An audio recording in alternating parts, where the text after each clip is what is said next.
Good morning. You join us here live at the Andover Baptist Church. We're here bringing you A-Fest for the 6th year in a row. It's our 2nd year online, thanks to COVID.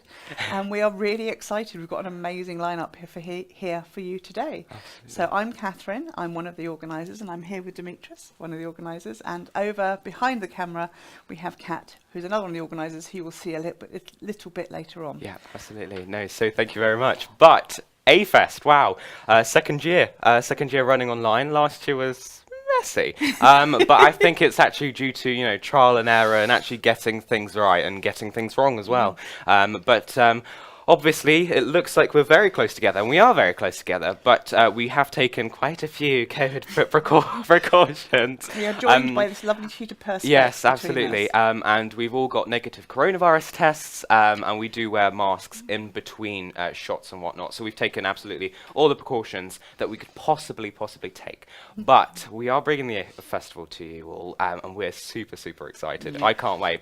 But this time we will have a much more smoother quality experience. Thanks to obviously, absolutely. Thanks to being here in the Andover Baptist Church, who have been doing live broadcasting through lockdown, and therefore we know that the tech is solid. We know that the internet is solid. I shouldn't say this because this is tempting fate, but we know that we have this amazing gentleman, Jamie, here this morning, and a bit later, Chris will be joining us, who's doing all of the technical side, so we can just concentrate on making sure that things run smoothly. Absolutely. But yes, we cannot wait to really be bringing you A-Fest. I think it's such a an amazing opportunity, and in the high street, I think at one point 3,000 young people and their families. So we can only hope to replicate that. But I think having it as a staple in the high street and then trying to replicate it during the coronavirus, something quite. It's been an interesting challenge. Yeah. It's been an interesting couple of years for everybody. Obviously, it's definitely been very interesting for trying to organise a youth festival that's normally, as you say, live in the high street, and we are hoping to be able to do something later this year, but we will bring you more news on that after today. Let's get today done first. Absolutely. And we will bring you some more updates. You might be saying, where will I find out this news? Where will I go? And where will I find this information? I'm sure you will be saying that. But you can follow us on Facebook, on our Twitter, on our Instagram. On Facebook and Instagram, we are at A-Fest Andover, and on our Twitter, we are at A-Fest 2021. But also our amazing website. I think it's right about time that we do plug it.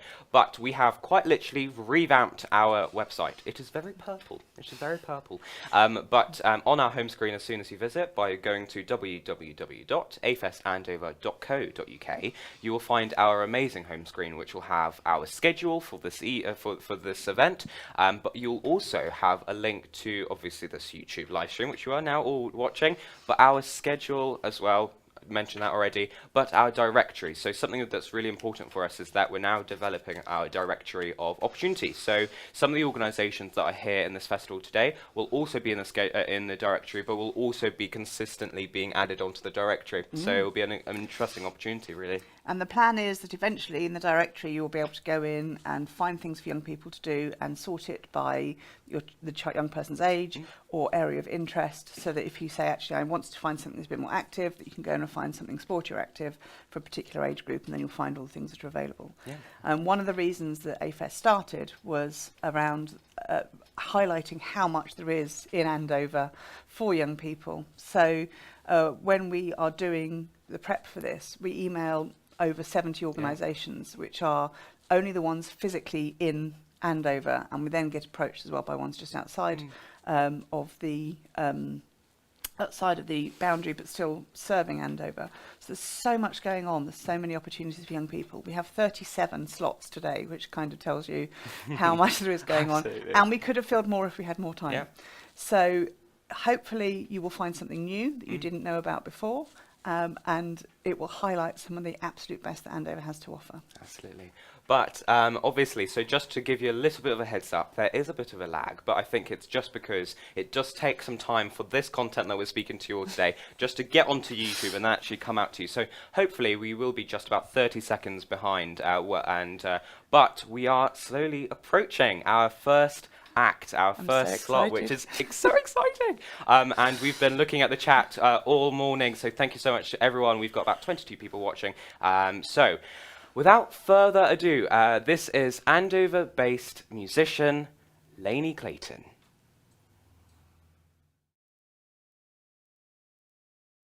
Hi everyone, my name is Lani and I'm a 17-year-old singer-songwriter from Hampshire. Thanks to A-Fest for having me on again this year.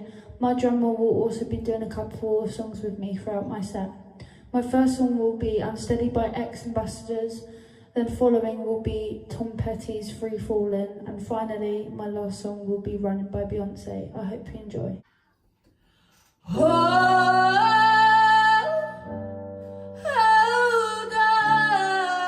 Hold on to me, 'cause I'm a little unsteady, a little unsteady. I said, hold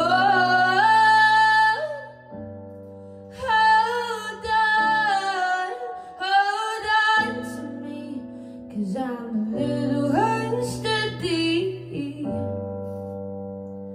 a little unsteady.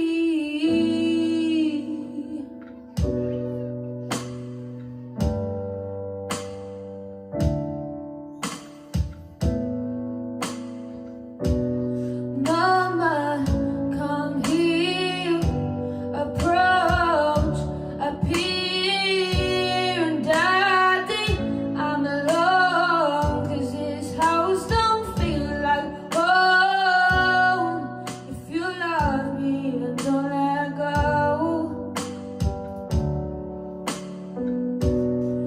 If you love me, then don't let go. I said, hold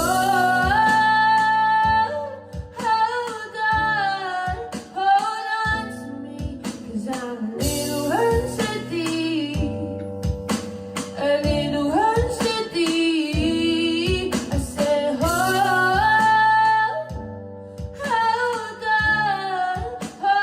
on to me, 'cause I'm a little unsteady, a little unsteady. Mother, I know that you're tired of being alone, and Dad, I know you're trying to fight when you feel like flying. If you love me, then don't let go.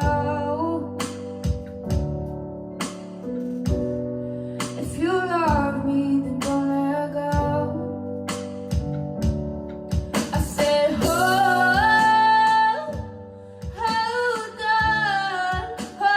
on to me, 'cause I'm a little unsteady, a little unsteady. I said, hold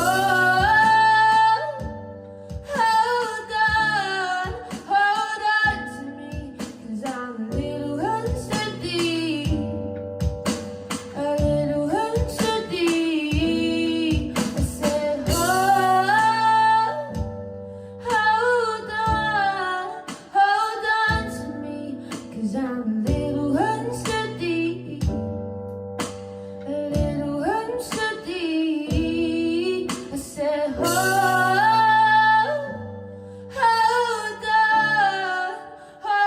on to me, 'cause I'm a little unsteady, a little unsteady.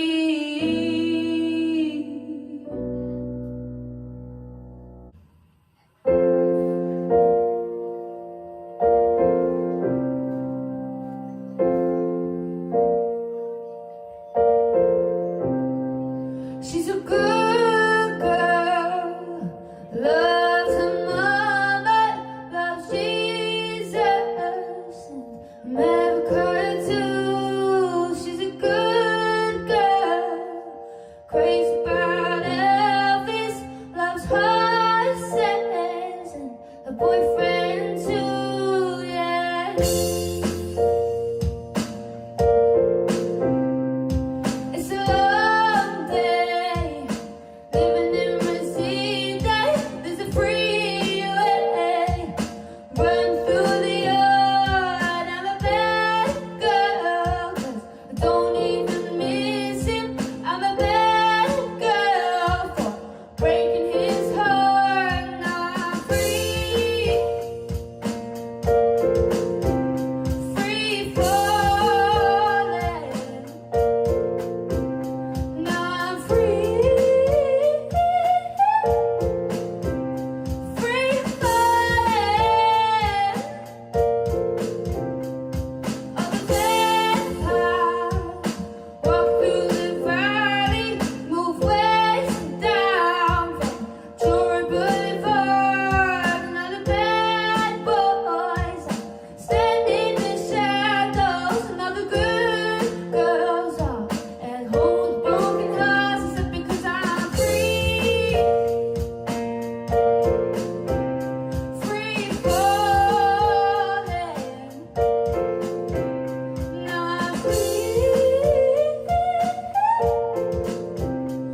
standing still, and nothing else matters. You're not here, so where are you? I've been calling you, I'm missing you. Where else can I go? Where else can I go? I'm chasing you and chasing you. Memories turn to days, but please don't bury us. I've got you. I've got you. I ain't running, running, running, running, running, running, running, running from myself no more. Together we'll win it all. I ain't running, running, running, running, running, running, running, running from myself no more. I'm ready to face it all. If I lose myself, I lose it all. I've outrun the phase that I chased, the standing still. I'm running still. I'm running still. And every voice that cried inside my head forever drives, forever drives. I've killed the lights. Where else can I go? Where else can I go? I'm chasing you and chasing you. Running, running, running, running, running, running, running, running from myself more. Together we win it all. I ain't running, running, running, running, running, running, running, running from myself more. I'm ready to face it all. If I lose myself, I lose it all. If I lose myself, I lose it all. If I lose myself, I lose it all. If I lose myself, I lose it all.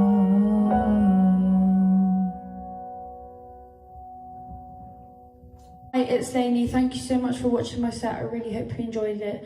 You can find me on Instagram at Lani Official, and my YouTube will be on the screen. Thank you.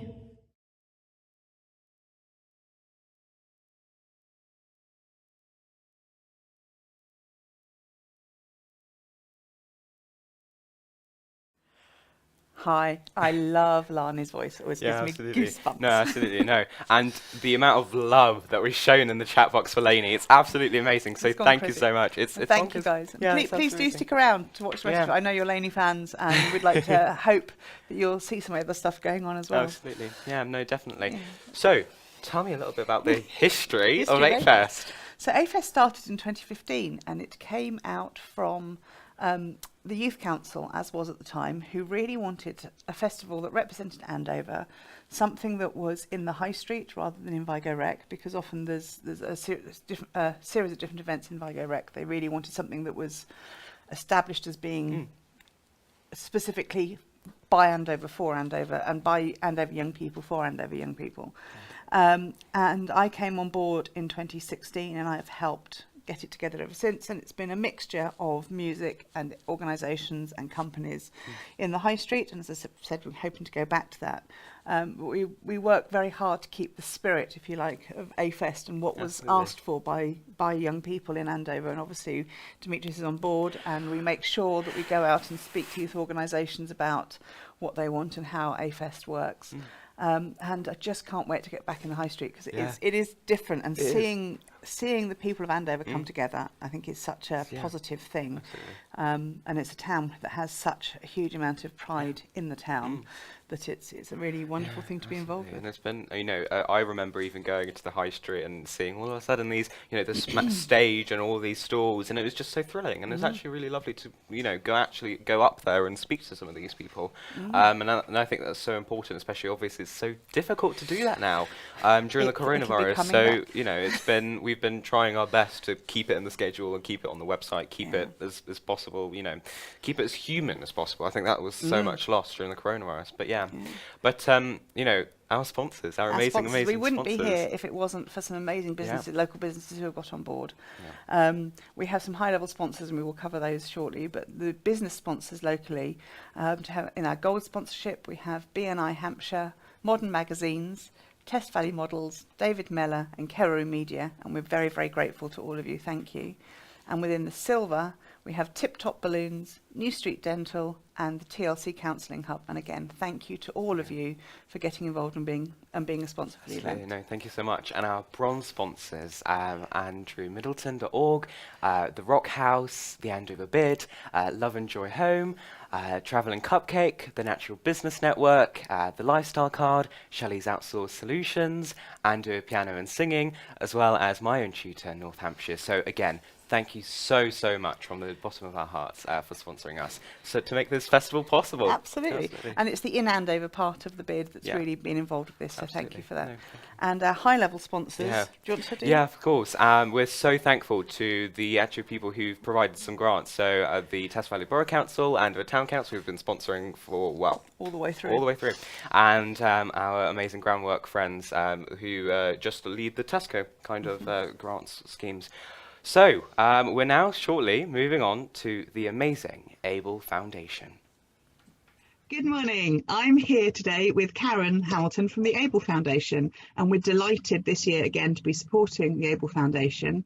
We've worked with them over a number of years with A-Fest, and they're a fantastic local charity. So good morning, Karen.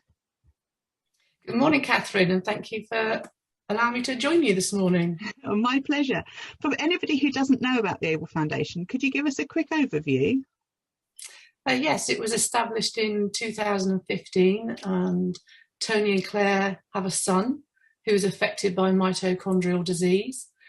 Due to the lack of knowledge when their situation happened, they decided to set up a charity for other families that have members with mitochondrial. It's a very complex subject, but in essence, we all have mito cells in our body.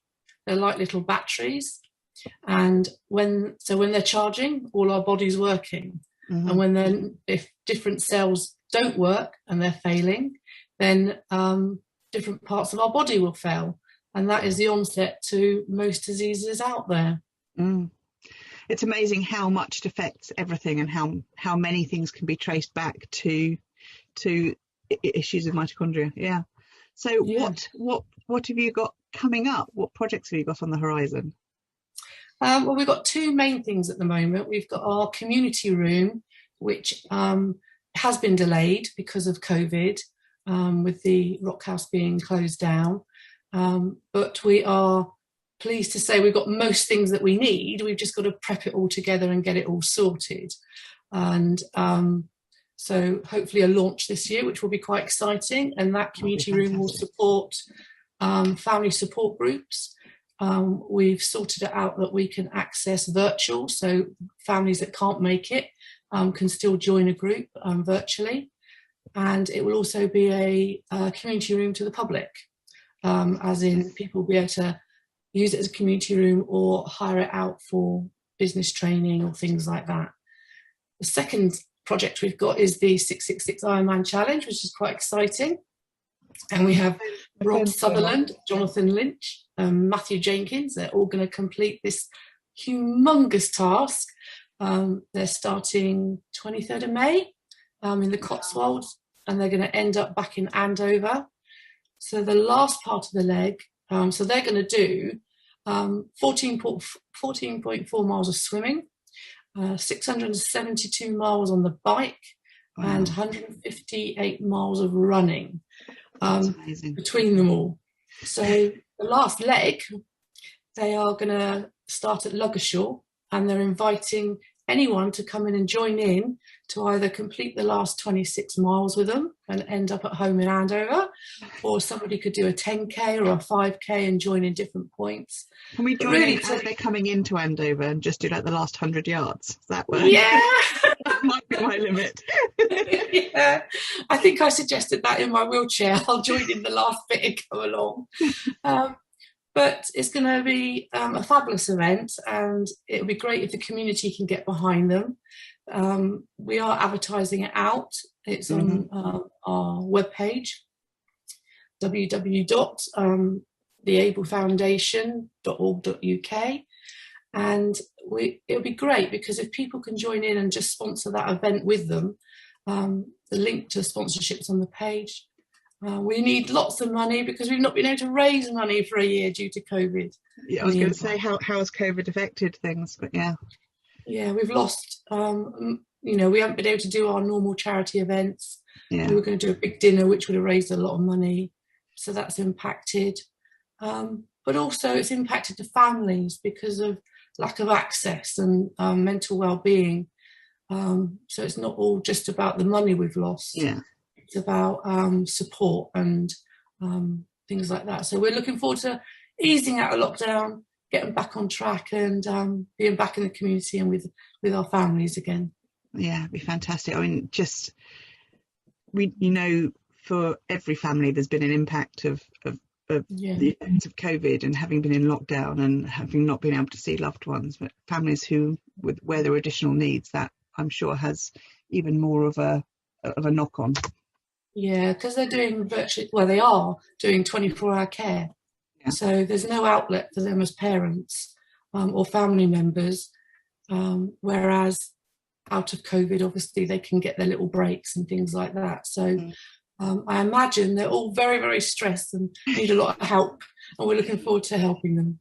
Well, I'm delighted that the organisation is there and helping so many people, and you're such an amazing advocate for it. So thank you so much for joining me this morning. I really appreciate it, and we will make sure that the web address is available as well. Thank you, Catherine. My pleasure. Thank you.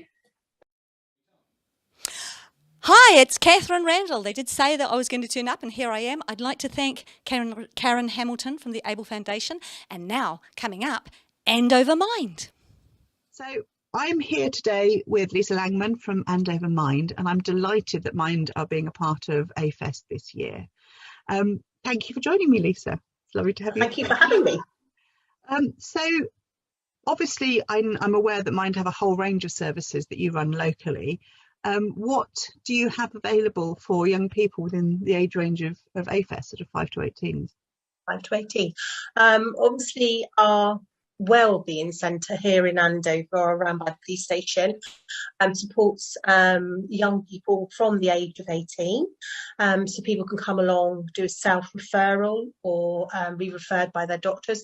And if they've got any mental health issues they would like to talk to us about, could be anxiety, or they might be concerned about being lonely, or they might have lost somebody, they can come along and have a chat with us and see our wellbeing team upstairs. So that's our wellbeing centre, and that is open 9 till 4 Monday to Friday.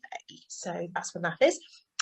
We also have got our youth counselling service, which is for adults, from young people, from 11 to 23. So obviously that caters for a AFest audience. Yeah. And it's a private space where you could come along and see one of our counsellors and talk about how you're feeling, also pick up tips and how you can cope. And they they're there for you. It's a free service. It's normally 50 minutes long, and Okay. yeah, so That's fantastic. That's fantastic. And how, as well as being, if you like, on the receiving end of the support you give, are there any other opportunities for young people to get involved with Mind?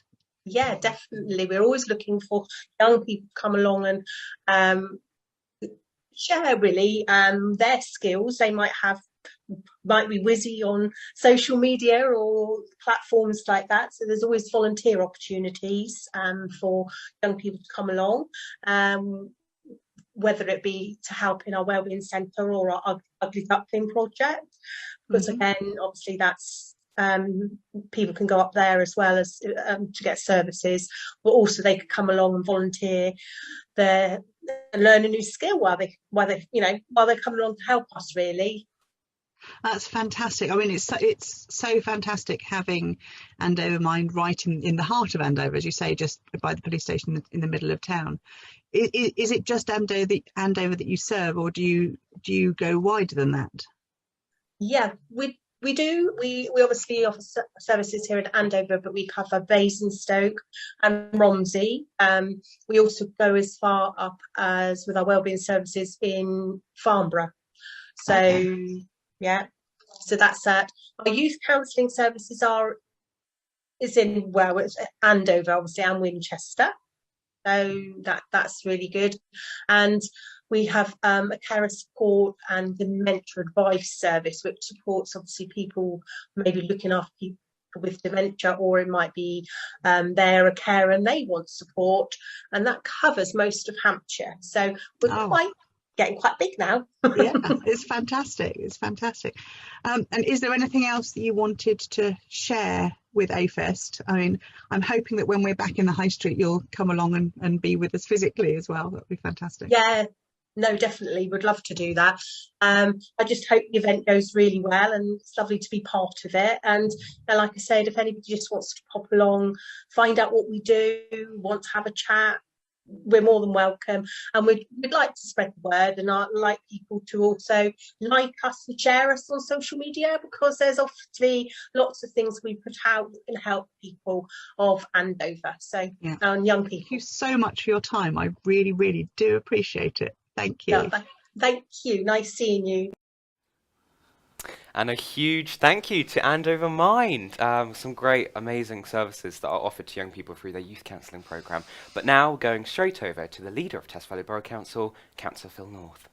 I'm here this morning. I'm very pleased to be joined by Phil North, who's the leader at Test Valley Borough Council. And he's come to talk to us today about the plans for Vigo Rec. Obviously, it's an area that's used by a lot of people in town, a lot of young people for recreational sports, and there's the playground there. So there's a big consultation coming up about Vigo Rec. So he's going to talk to us about that. So over to you, Phil. Thanks, Catherine. I appreciate that. I'm grateful for you allowing me to talk today at AFest. I spoke last year about our plans for the regeneration of Andover Town Centre, which broadly had four elements. Firstly, the rejuvenation of the Chantry Centre. Secondly, the river corridor, the wellbeing quarter in and around the leisure centre and the college. And then the fourth element was improvements to Eastern Avenue and the possible extension of Vigo Park as a result of that. And in that last 12 months since we've had these conversations, we've delivered the first element of the master plan, which is the regeneration of the new Riverside Park at Town Mills.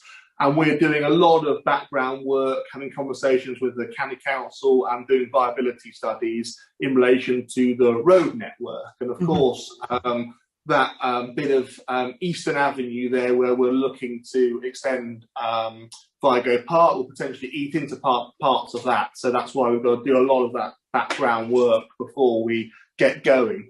We still haven't decided completely what phases or the stages that we will complete the master plan in. But as I say, that work is ongoing. That, however, doesn't prevent us looking to improve and rejuvenate Vigo Park. And there are elements that we could do to improve it pre the extension if we hadn't done that phase just just yet. But what we want to do is consult with local residents, people of Andover, young people, as you just said, to ensure that the improvements that we do make to Vigo Park are the right ones, and it will then be well used.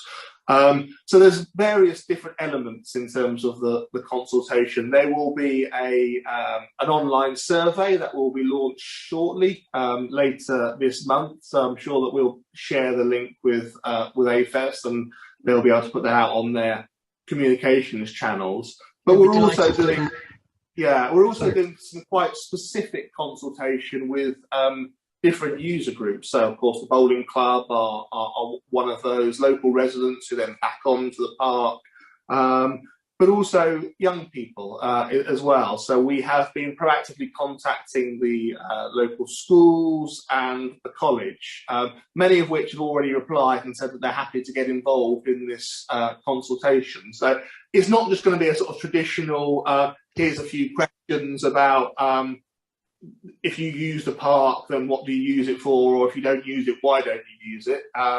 It's going to be a bit more interactive and engaging than that. And we're going to hopefully ask young people to do a bit of sort of artwork as well, and ask them to design their dream park, which will help put some thoughts and ideas together in terms of how we can improve it and make it used by as wide people as possible. That's absolutely fantastic. And if people have got specific ideas of other ways of doing engagement or ideas for the park, we're already making contact with schools and colleges, but we're also reaching out to those specific groups, like, for example, there's disability groups. But I also think there's a wide variety of things that we can use the park for. It doesn't have to just remain as its traditional function for just one certain part of the day. It can be then used all day or through the early evening. I know, Catherine, you worked when you were on Andover Town Council to have an art display there. I think it was a 215 project, wasn't it, of the focusing on remembrance and using the space just for different things. So, for example, encouraging local artists potentially to use that more widely for people to go in, interact with art. But also there was a petition a few years ago now, and we responded to that to say that this would be potentially could form part of our town centre regeneration of aspirations to have a splash pad in the park. Obviously, there's quite a lot of feasibility work that needs to be done in order to potentially facilitate that, and obviously it's got to be something that the wider population would back. But it's things like that and ideas that have already come before to ask people whether this is something that they want, and if it is, then we can feed that back at the end of the consultation to the Andover Vision steering group, the stakeholder group, and then put plans forward following that. That's fantastic. Well, as you say, please do let us have the links and information about how people can get involved, and we will absolutely share that. And I really do appreciate you giving us this time this morning. So thank you very much. No problem at all. Thanks, Catherine. Cheers. Hi. Thank you to Councillor Phil North. I really enjoy watching his Facebook. I hope you all get involved in the Vigo Rec consultation. And now over to Modern Magazines. Hiya, I'm Demetrius and I'm an organiser here at TAFEST, and I'm here with Debbie from Modern Magazines. Hello. Hi Demetrius, how are you doing? Yeah, I'm good. How are you? Yeah, good. Busy. Good. Yeah, yeah, that's I'm fine. pleased to say. No, thank you so much for sponsoring AFEST. So basically, do tell me all about Modern Magazines. Who are you? Okay, so Modern Magazines, we started off in 2008 originally, when my son was 3, and we've now got 21 different magazines in Dorset and Hampshire. And we basically amalgamated everything together very recently during the lockdown. And we're here to promote businesses, services, trade. We have 125,000 magazines, individual magazines, go through doors every single month. So that's us. That's amazing. And obviously coronavirus has impacted lots of different people in so many different ways. How has it impacted Modern Magazines? Yeah, no, obviously in the height of the lockdown, it was difficult for everyone. So what we did, we actually promoted everyone on Facebook for free. We did all sorts of advice, help. We kept people going actually through the lockdown, and they really, really appreciated that, because it was scary, let's face it. And many businesses didn't know how they'd be going and what would happen and how it'd impact them and when they could carry on.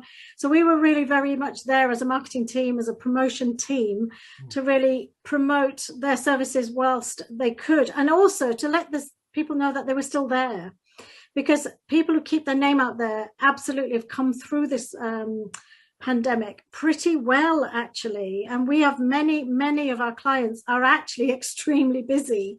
Probably our biggest problem this month has been people having to take on more people to actually service all of the public they need to service right now. So, and I'm sure that's because of the fact we kept in contact with everybody throughout the lockdown. So it was hard, but at the same time, it really helped me kind of, call people, get to know people better, see how they were doing and how we could help them. So that's how we actually kept going, actually. And it's been good for us, good for everybody else, I think.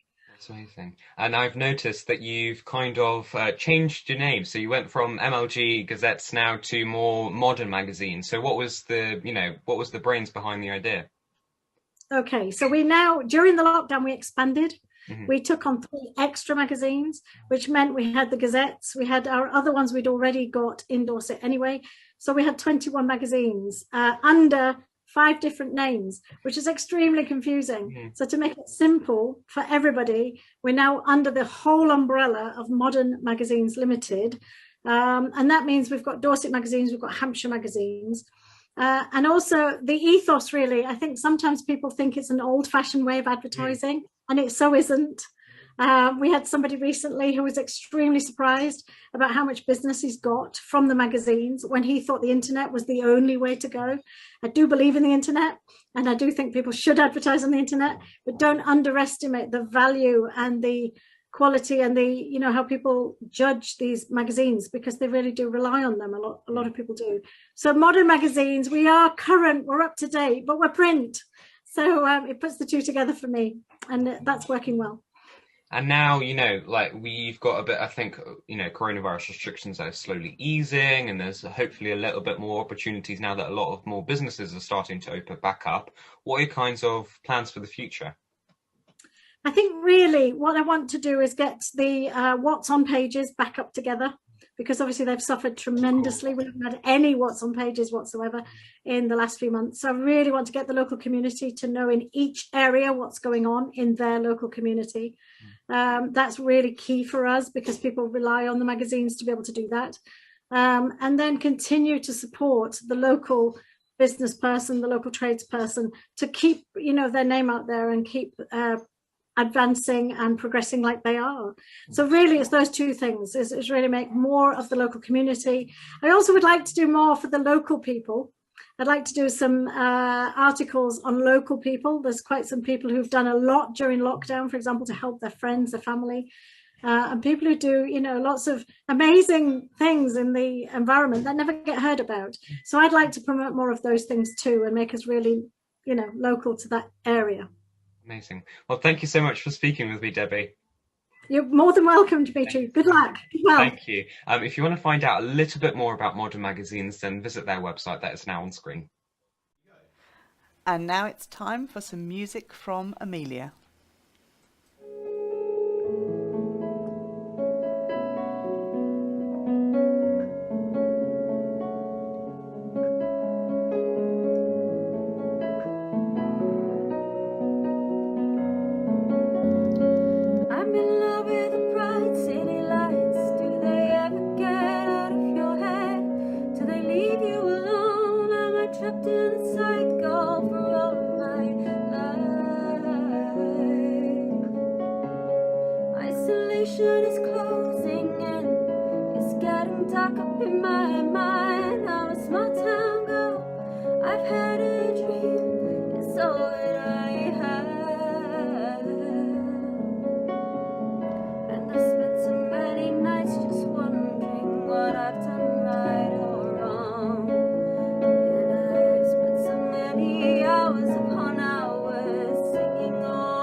But there's never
The next song is going to be Problem in You.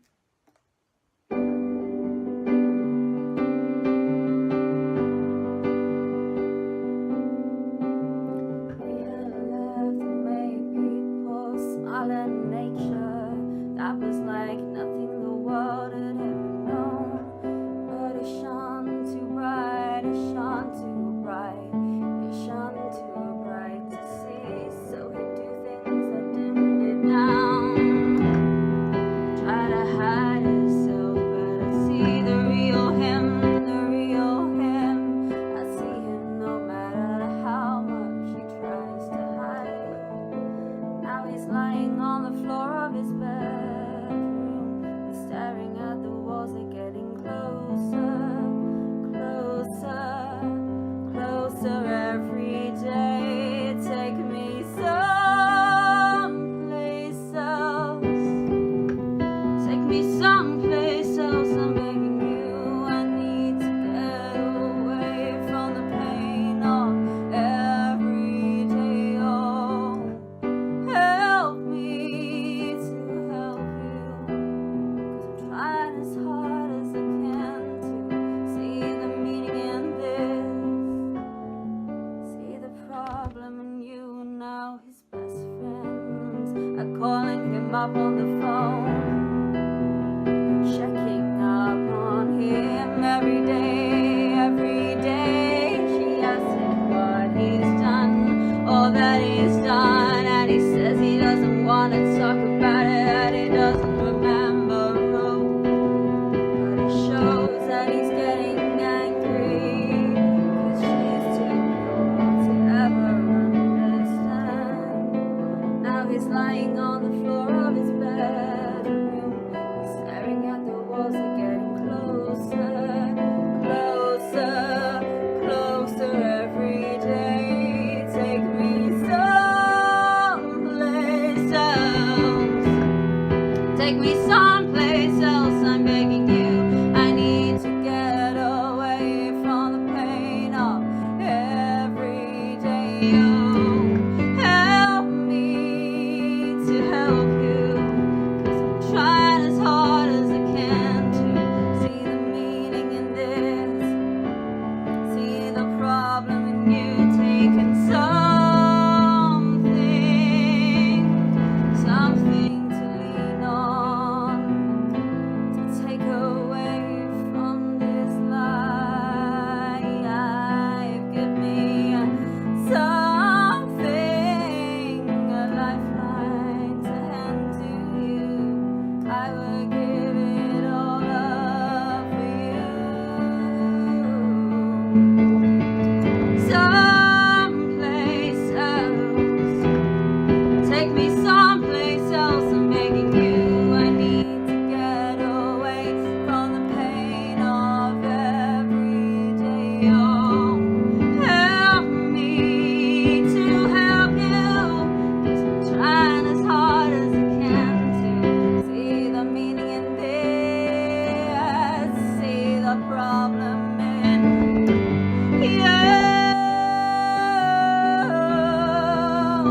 Someplace else, someplace else.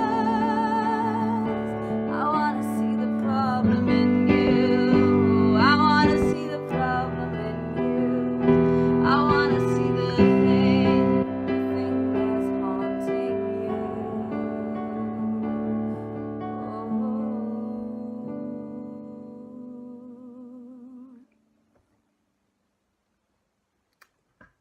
The next song is called Sunset Over Rome.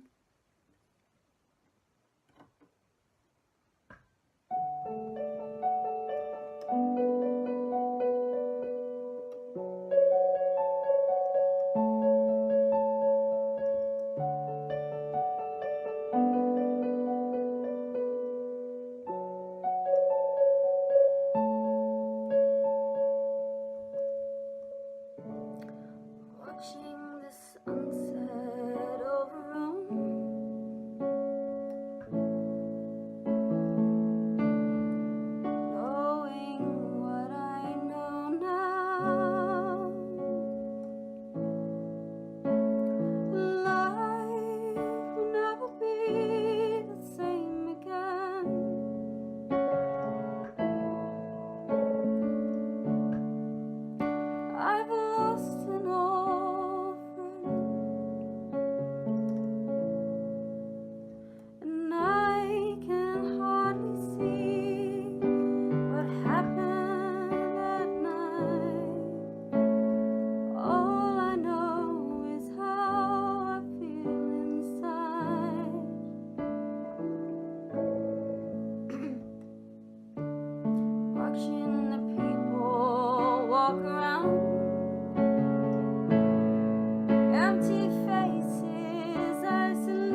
last track is going to be a shortened version of my song called London Song.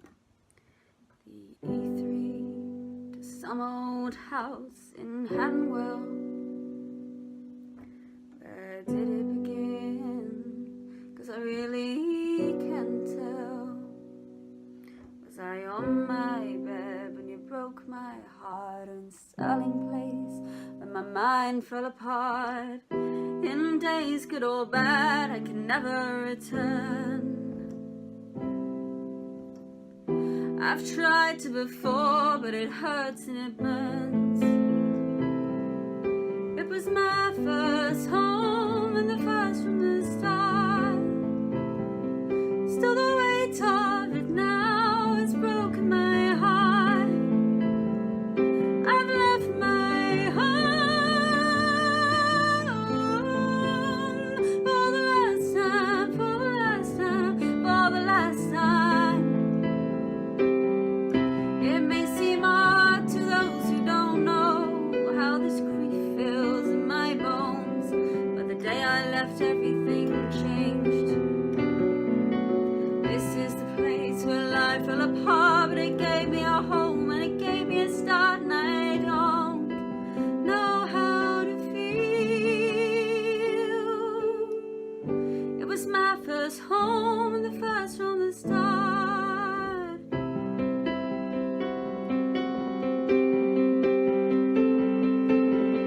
It was my first home and the first from the start. Still the weight of it now has broken my heart. I've left my home for the last time, for the last time, for the last time, for the last time, for the last time, for the last time.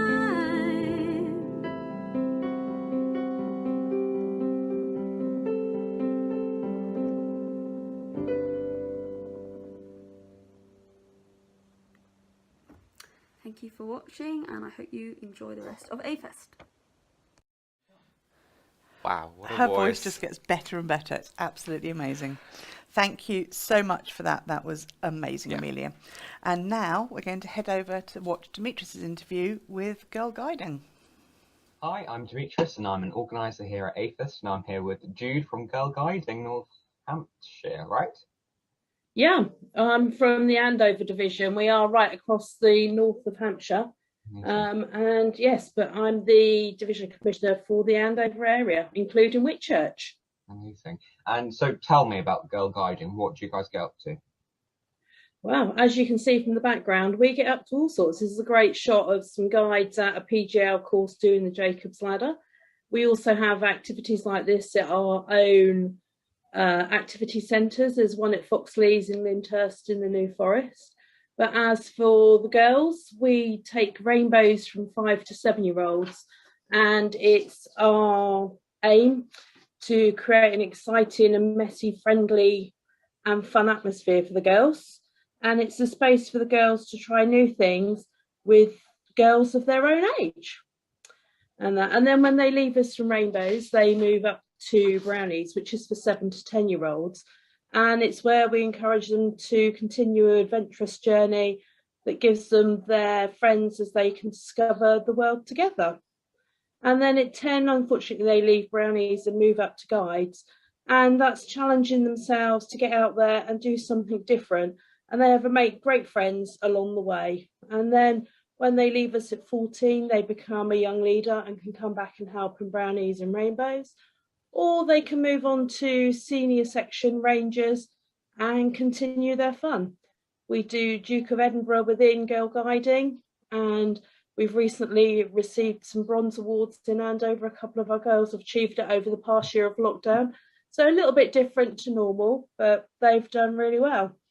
As a division, we do trips. Each unit, they have sleepovers, camps, and over this past year, being different, we've had virtual sleepovers, which have been some amazing weekends, actually.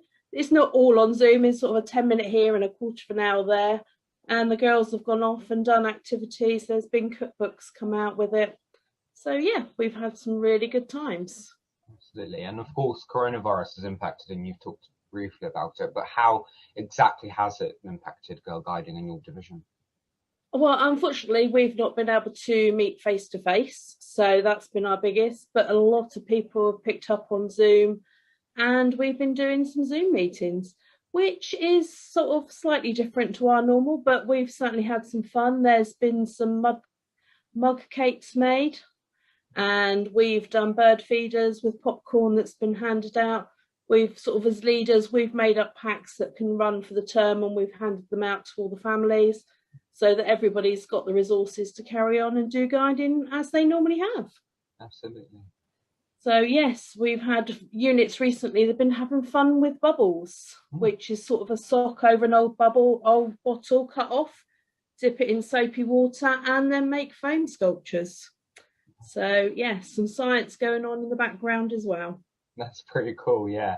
And now that coronavirus restrictions, ever so slightly, but they are starting to come undone, what are your future plans? What are you hoping to get out of it? We have about 50% of our girls are actually meeting back face to face in various outdoor locations across town, and in Whitchurch they're still meeting at the schools in the outdoor spaces.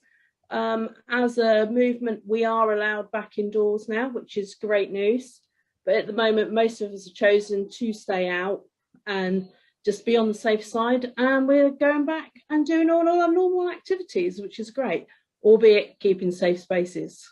Of course. Wow, great. And if people wanted to sign up, how would they do that?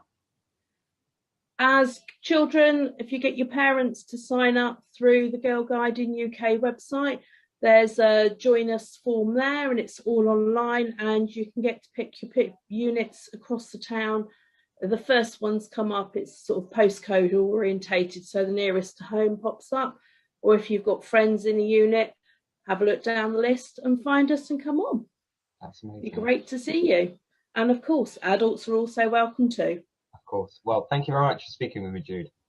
No problem. It's great to speak to you too. Thank you. If you want to find out a little bit more about the work Girl Guiding do, then please see the website that has now popped up on the screen. Thank you to Girl Guides North Hampshire. You can find them on their website, Twitter and Facebook. And now we're moving over to a premier music event that happens in Andover, Andover Rocks, which it does.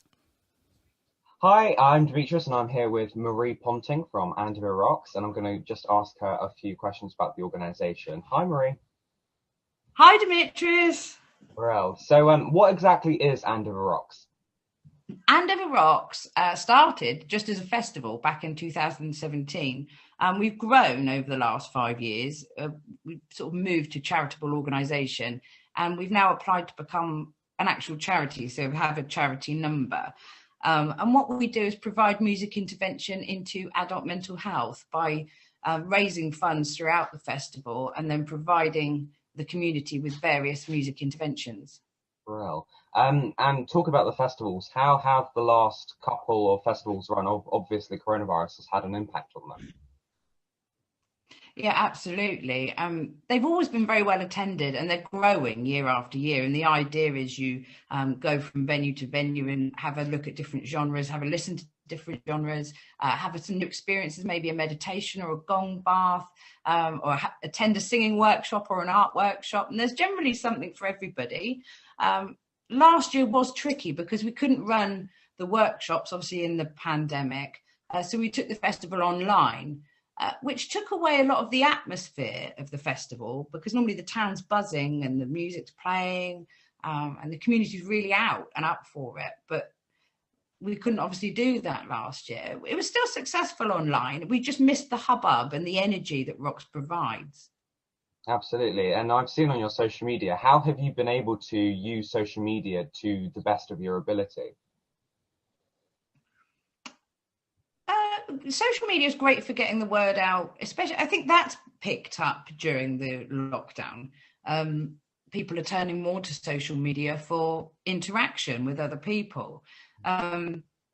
We've done acoustic online gigs for the last sort of 3-4 months, and we've been running online meditation, drumming workshop and expression with words workshops, and they've all been really well received, actually. Yeah, bro. And just talking about taking a young person's angle, how have you managed to, in just Under the Rocks in general, engage with children and young people throughout your work?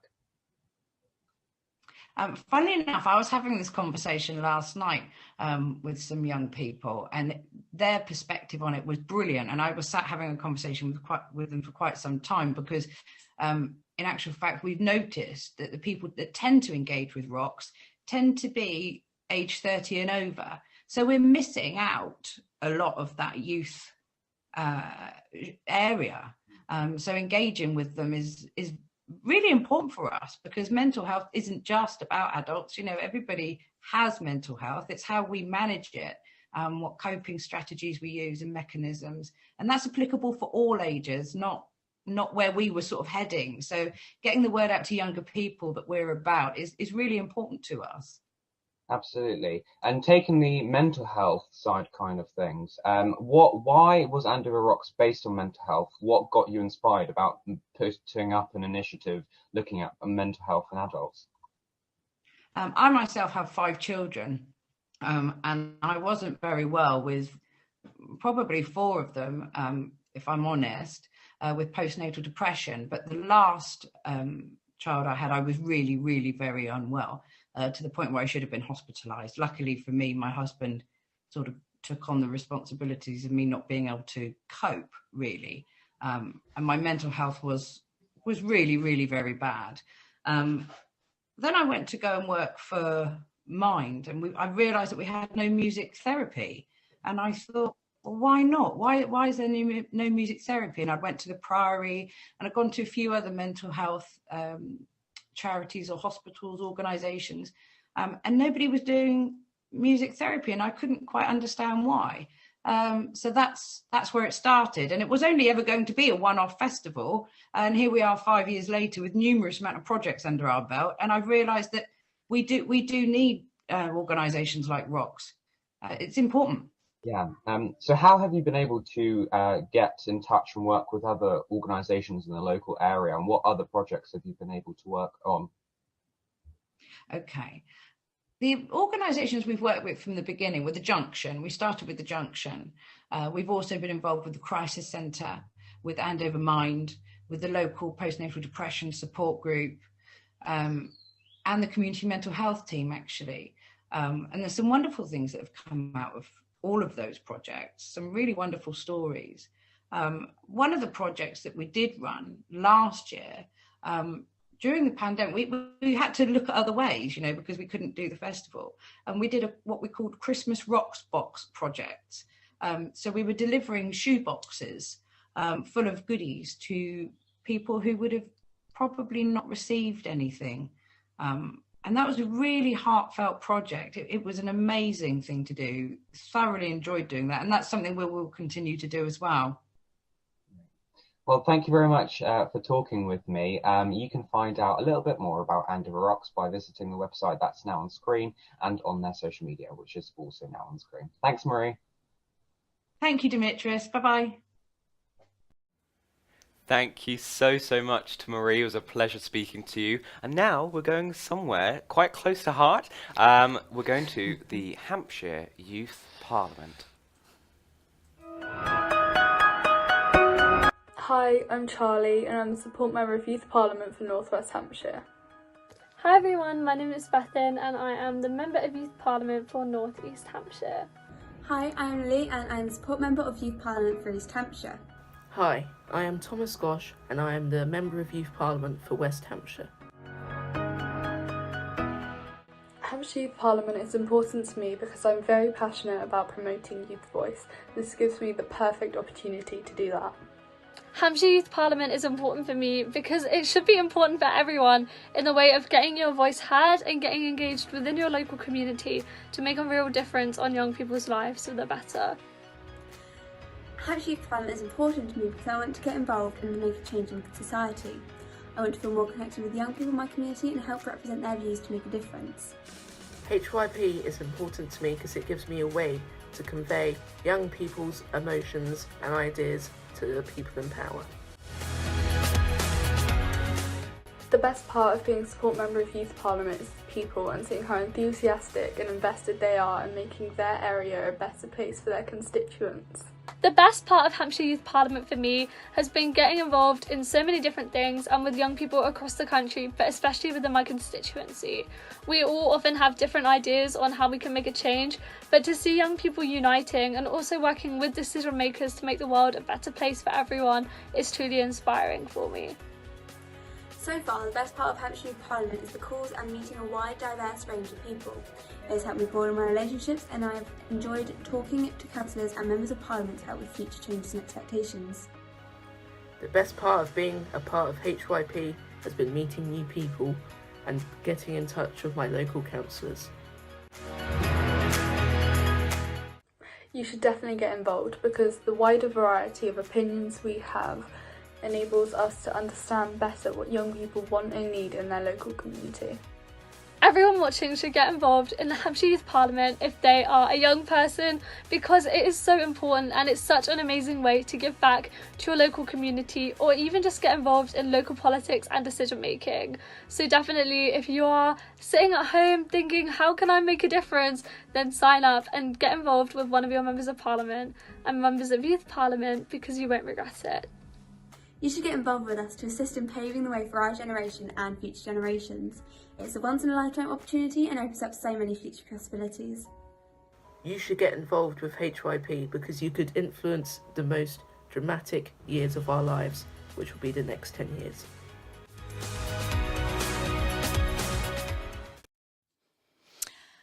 I can't tell you how impressed I am by the members of Hampshire Youth Parliament, and I feel they're incredibly safe because my future's in their hands. And now, for something completely different, merry-go-round storytelling with an Andover story, The Feuding Farmers of Harmony Woods.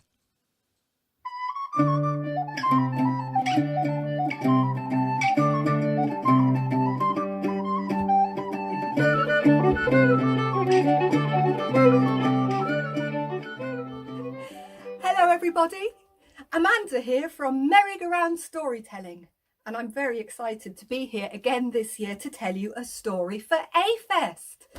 Well done everyone, you're doing a fantastic job today. I hope you're all enjoying it at home. So this year I thought I would tell you a local tale, a tale that is set in one of the places which I think you might find familiar.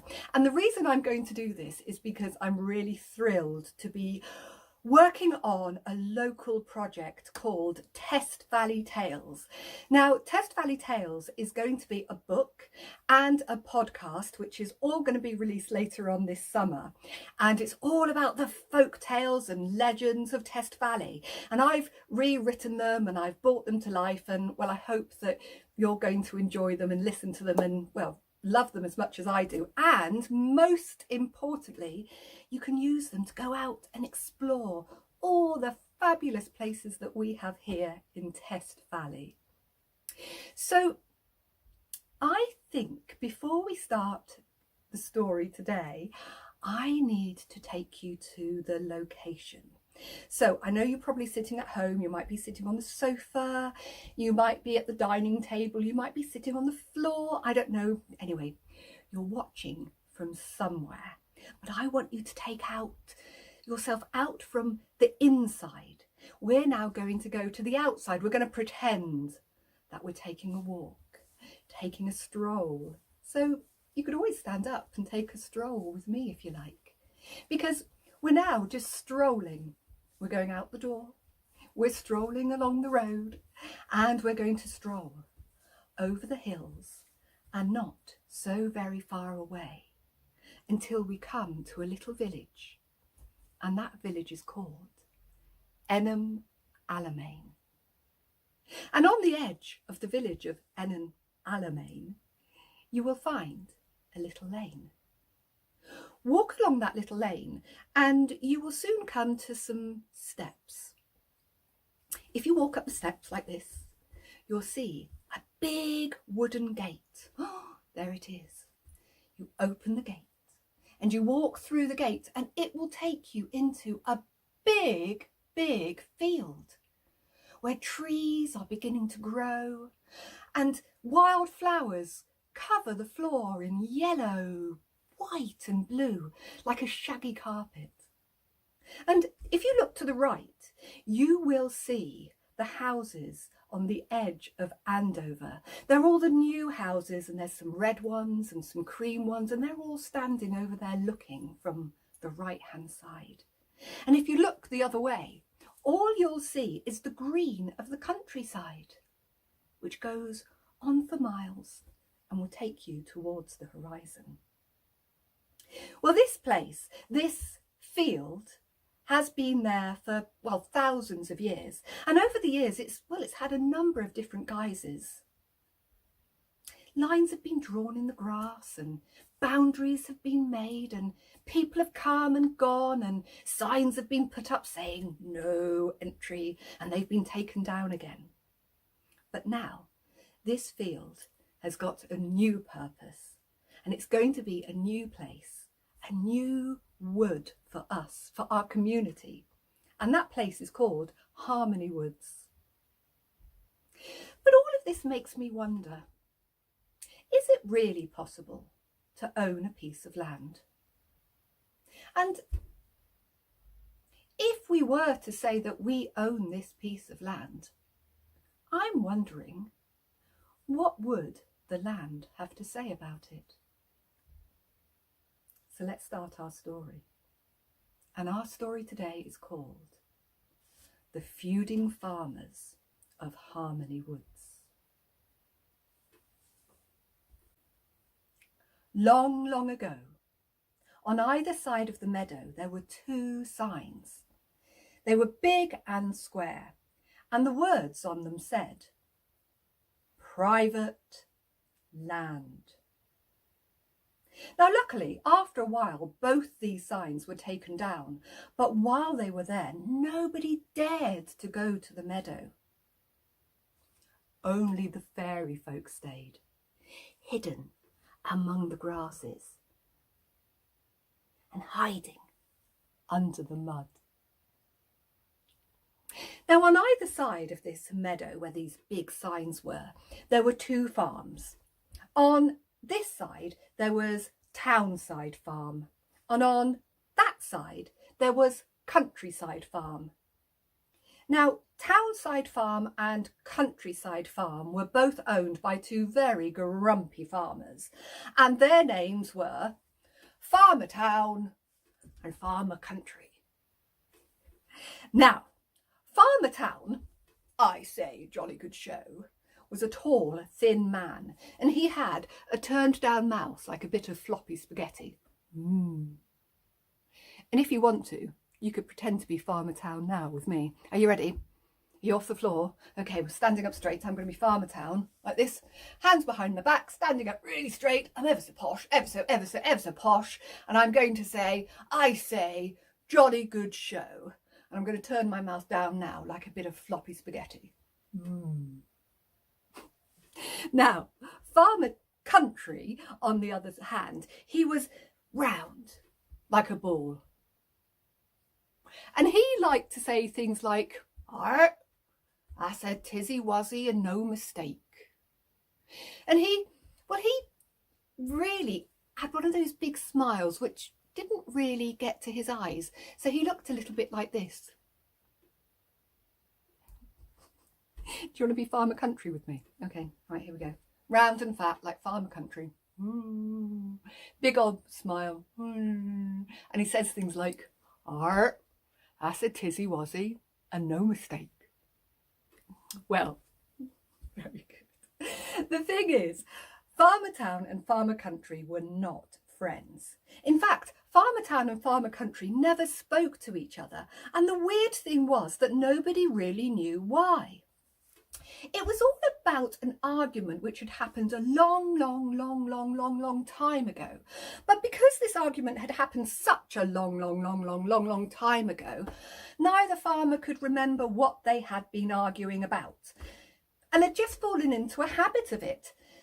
And like most habits, like picking your fingernails or picking your nose, they had just got into the habit and they just couldn't stop. And Well, this always caused a bit of a problem because you see, both men thought they owned this piece of land, this beautiful meadow that lie in between both of their farms.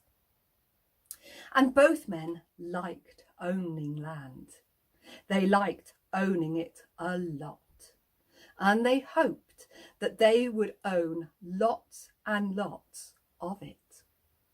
And because they wanted to own so much land, this was about to cause a big problem.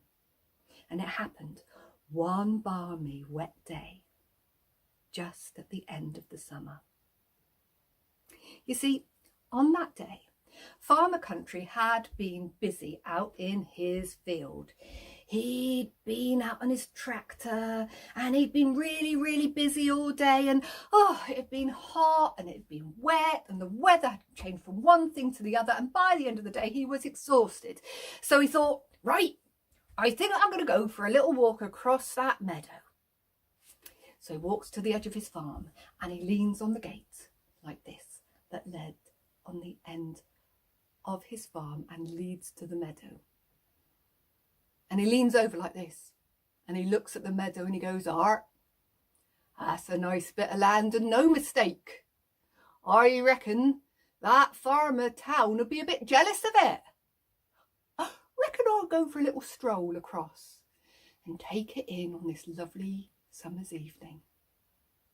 And so he opened the gate like this and he walked out in his Wellington boots, stomping across it, carefully making his way around the wild flowers and grasses. Now, at exactly the same time, on the exact same day, Farmer Town had had the exact same idea.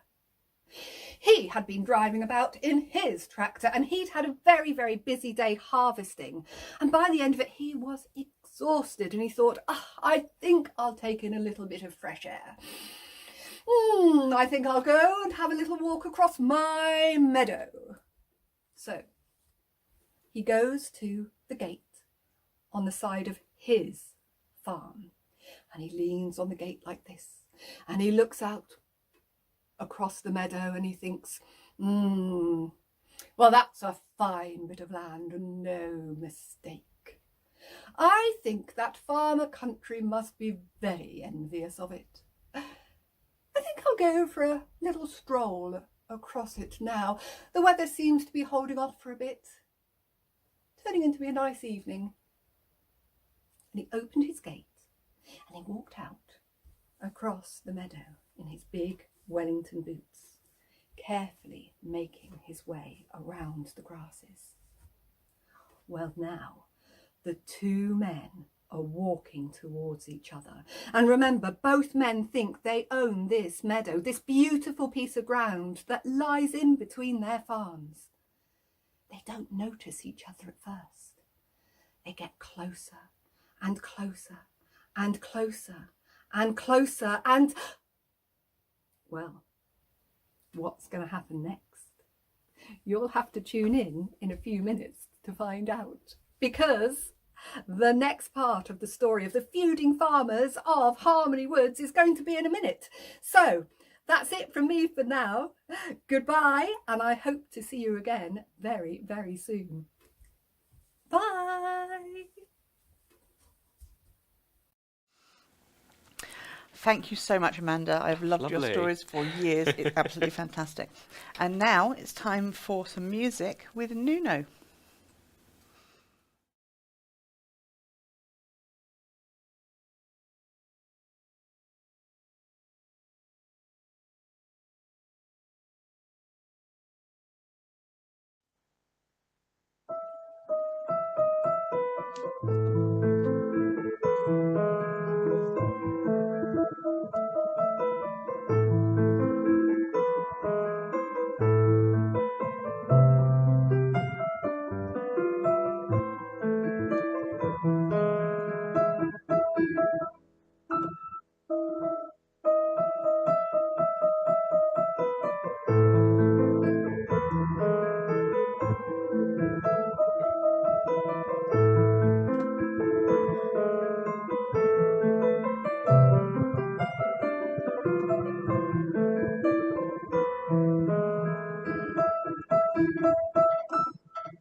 Thank you, Nuno. That was fantastic. I think we do have a future rock star on our hands. Absolutely. And next up is the police cadets. Hiya, I'm Demetrius and I'm a co-organiser here at AFest, and I'm here with Chloe and Bobby from the Police Cadets. Hi. Hi. Hi. Cool. Chloe, can you tell me your role at the Police Cadets? So I am Deputy Head Cadet at Andover at the moment and becoming a junior leader. Brill. And Bobby? I'm the head cadet at Andover Cadets as well, and I'm also becoming a junior leader. Cool, cool, cool. So, I don't know, you can both chip in, but what exactly is the Police Cadets? How long has it existed in Hampshire and in Andover? And just tell me something. So Andover Cadets, we've been a cadet group for quite a while now. Both me and Chloe, we've been here for around 3 years. And we attend different events and do a range of different kind of organised events. We help assist the public. We've done bag packing. So we've been here around 3 years. I think the cadets have been here slightly longer than when we started. About 7 years, yeah. 7 years. So, but we've always been based in Andover. There's other Hampshire cadet groups around in Basingstoke, Winchester, areas like that, and we're the Andover-based one. Cool. And what exactly is the cadets? As in, you know, what kind of things do you get up to, and exactly? So on a Thursday, we meet between 6 o'clock and 8 in the evening. And from there, we do things from policing topics to first aid training, teamwork as well. It's not all based about policing. It just gives the cadets an eye-opening opportunity to see where the future can take them. All like fun games, and also more serious side of policing, like the duties, the roles, what comes with the job. We have guest speakers in quite a lot, so it could be a chief inspector 1 week, could be a traffic worker the next. It just is really twists and turns, really. Cool, that's awesome. Obviously, coronavirus has been a topic that we wouldn't have known exactly what it was about 2 years ago. So how has coronavirus impacted the way you guys work, and how have you been managing to run during coronavirus? So obviously our cadet sessions haven't been going on. We are hoping to start up, I think, around September time again. But over lockdown, we've been doing online sessions, and when we are allowed, we've been meeting outside as well. So our online sessions, we've had guest speakers come in, police officers coming in and still doing talks, but still kind of like the normal session, you know, the weekly Thursday sessions. However, obviously we can't do the events, which is kind of disappointing, but hopefully when everything starts up again, we should be able to do those. Cool, cool. And what are your kinds of future plans? So, like, if coronavirus again, lockdown restrictions end, and if what kind of events do you hope to run? As junior leaders, we have a couple of other cadets that are becoming junior leaders. We have taken the role of reaching out to local organisations. So we've been doing mental health check-ins with the cadets. Bobby ran a programme, was it last March when lockdown first hit? Some of the cadets went out and helped those who were shielding, so got prescriptions, essential items that they needed that they couldn't go out and grab themselves, which was really successful. That ran for about, was it 4 months, 5 months? Something yes, like that. We actually did that out of cadets, obviously, because cadets weren't allowed to go on. We kind of got a group of people and kind of did that out of cadets, if that makes sense, just as something nice to do. So we're looking to do, hopefully, things. So we normally do things like the Moon Walk in London. So it's a big walk for breast cancer. So we go up there from 3 in the evening till about 2 o'clock in the morning, and we volunteer there, like, organising bags, marshalling. So we're hopefully looking to do that again. We want to work with like Naomi's Place and do some of their like fun runs that they run, just to sort of make more community relations and get ourselves out there, really. That's really, really cool. And if people wanted to find out a little bit more about you, where would they go? So we've got a Hampshire kind of central website. If you just search up Volunteer Police Cadets Hampshire, you'll be able to find that. That's how I first joined the application. There's more information on there, photos from the events we've done before. There's also an Instagram page. You can there's the VPC national one, which is kind of the whole police cadets, like all the counties in England and Hampshire, England and the UK. However, we also have a Hampshire one, which I think is Hampshire Pole Cadets, but don't quote me on. Cool. Awesome. You guys have been amazing. Thank you so much for chatting with me, and we'll speak soon. No worries. Thank very you. much. Thanks. Thanks for having us.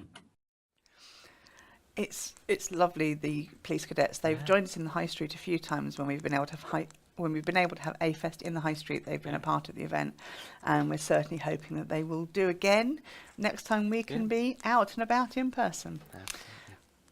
And we've been, when we were chatting afterwards, and they said that they'd be more than happy to marshal for any upcoming events. So we'll definitely take them up on that offer. But now, again, something very dear to my heart, we're going to the Hampshire Youth Network. Hello there, I'm Lieutenant Colonel Roger Mills. Hi, I'm Liz. Hello, I'm Martin Rudd. And I'm Demetrius Makesons. And I'm a member of the Hampshire Youth Network. I'm one of the safeguarding leads in the Hampshire Youth Network. And I'm the seniors chair of the Hampshire Youth Network. And I'm the vice chair of the Hampshire Youth Network. And I represent all of the uniformed cadet forces, so the Army Cadet Force, the Sea Cadet Corps, the Volunteer Cadet Corps, the RAF Air Cadets, and the Police Cadets. And I represent Girl Guiding in the organisation. And I represent the Hampshire Youth Parliament on the Youth Network. An organisation brought together at the request of the Lord Lieutenant for Hampshire to enable youth organisations across Hampshire to better communicate and work together. The Hampshire Youth Network is important because it gives a focus for all of the youth of Hampshire in order to network and to find out about other organisations doing good work within Hampshire itself. The Hampshire Youth Network is important to me because I would like all young people in Hampshire to be connected with others in whatever way suits them best. Well, I think it's important to work with young people to see them grow in confidence and enthusiasm as they become our citizens of the future. The Hampshire Youth Network is absolutely important to me because it allows for young people to hold positions in which they're able to delegate and hold power in this and be able to make the decisions in what kinds of events we run, how we engage, and really make sure that the organisation is truly youth-led on the ground. The best part has been meeting people of similar mindsets who enjoy the same sort of pastimes as us and who ultimately want to do better for the youth of Hampshire. The best part of the Hampshire Youth Network has been getting to know the young people on the organisational team who've impressed me with their ideas and their enthusiasm. I would definitely recommend getting involved with the Hampshire Youth Network because it allows you to make friends for life. It allows you to find out about all the fantastic opportunities and activities that are going on within Hampshire. And we also have the patronage of the Lord Lieutenant of Hampshire. So you do get to see and do things that are not available to everybody. If you want to make new friends and find things to do with other young people, then why not get involved with the Hampshire Youth Network?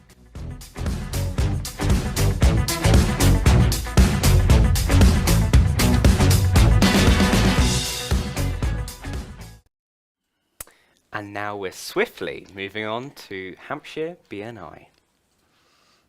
Hi, I'm Demetrius. I'm here and as an organiser for A-Fest, and I'm here with Alison Roach from BNI. Hi. Hi, Demetrius. Nice to meet you. Nice to meet you as well. So, Alison, what exactly is BNI? So BNI is a global networking organisation where we put together groups of businesses who meet weekly for breakfast, lunch, or brunch, and they pass qualified business referrals to each other. I look after the whole of Hampshire, and my job is to make sure that my members get a great return on their networking investment. That's amazing. And how exactly what kinds of businesses do you have on BNI? So we have different businesses. So we only allow one person per type of business in each group. Mm-hmm. So it's exclusive networking. So we'll have one accountant, one financial advisor, one builder, one social media person, and the list goes on. So, the object is that they get to build really strong relationships with each other so that they're comfortable enough passing business to each other. That's amazing. And what kind of deals have come out of it before? I mean, from businessing and business networking and whatnot. So I was a member. I joined BNI nearly 20 years ago. I had a cleaning business, and I managed to build my business up to £1 million a year turnover through just being a BNI member and using the BNI system. So On average, the members in Hampshire get around £40,000 a year return on their investment. That's amazing. And, you know, if people wanted to get involved somehow, and if businesses did want to sign up, how would they do so?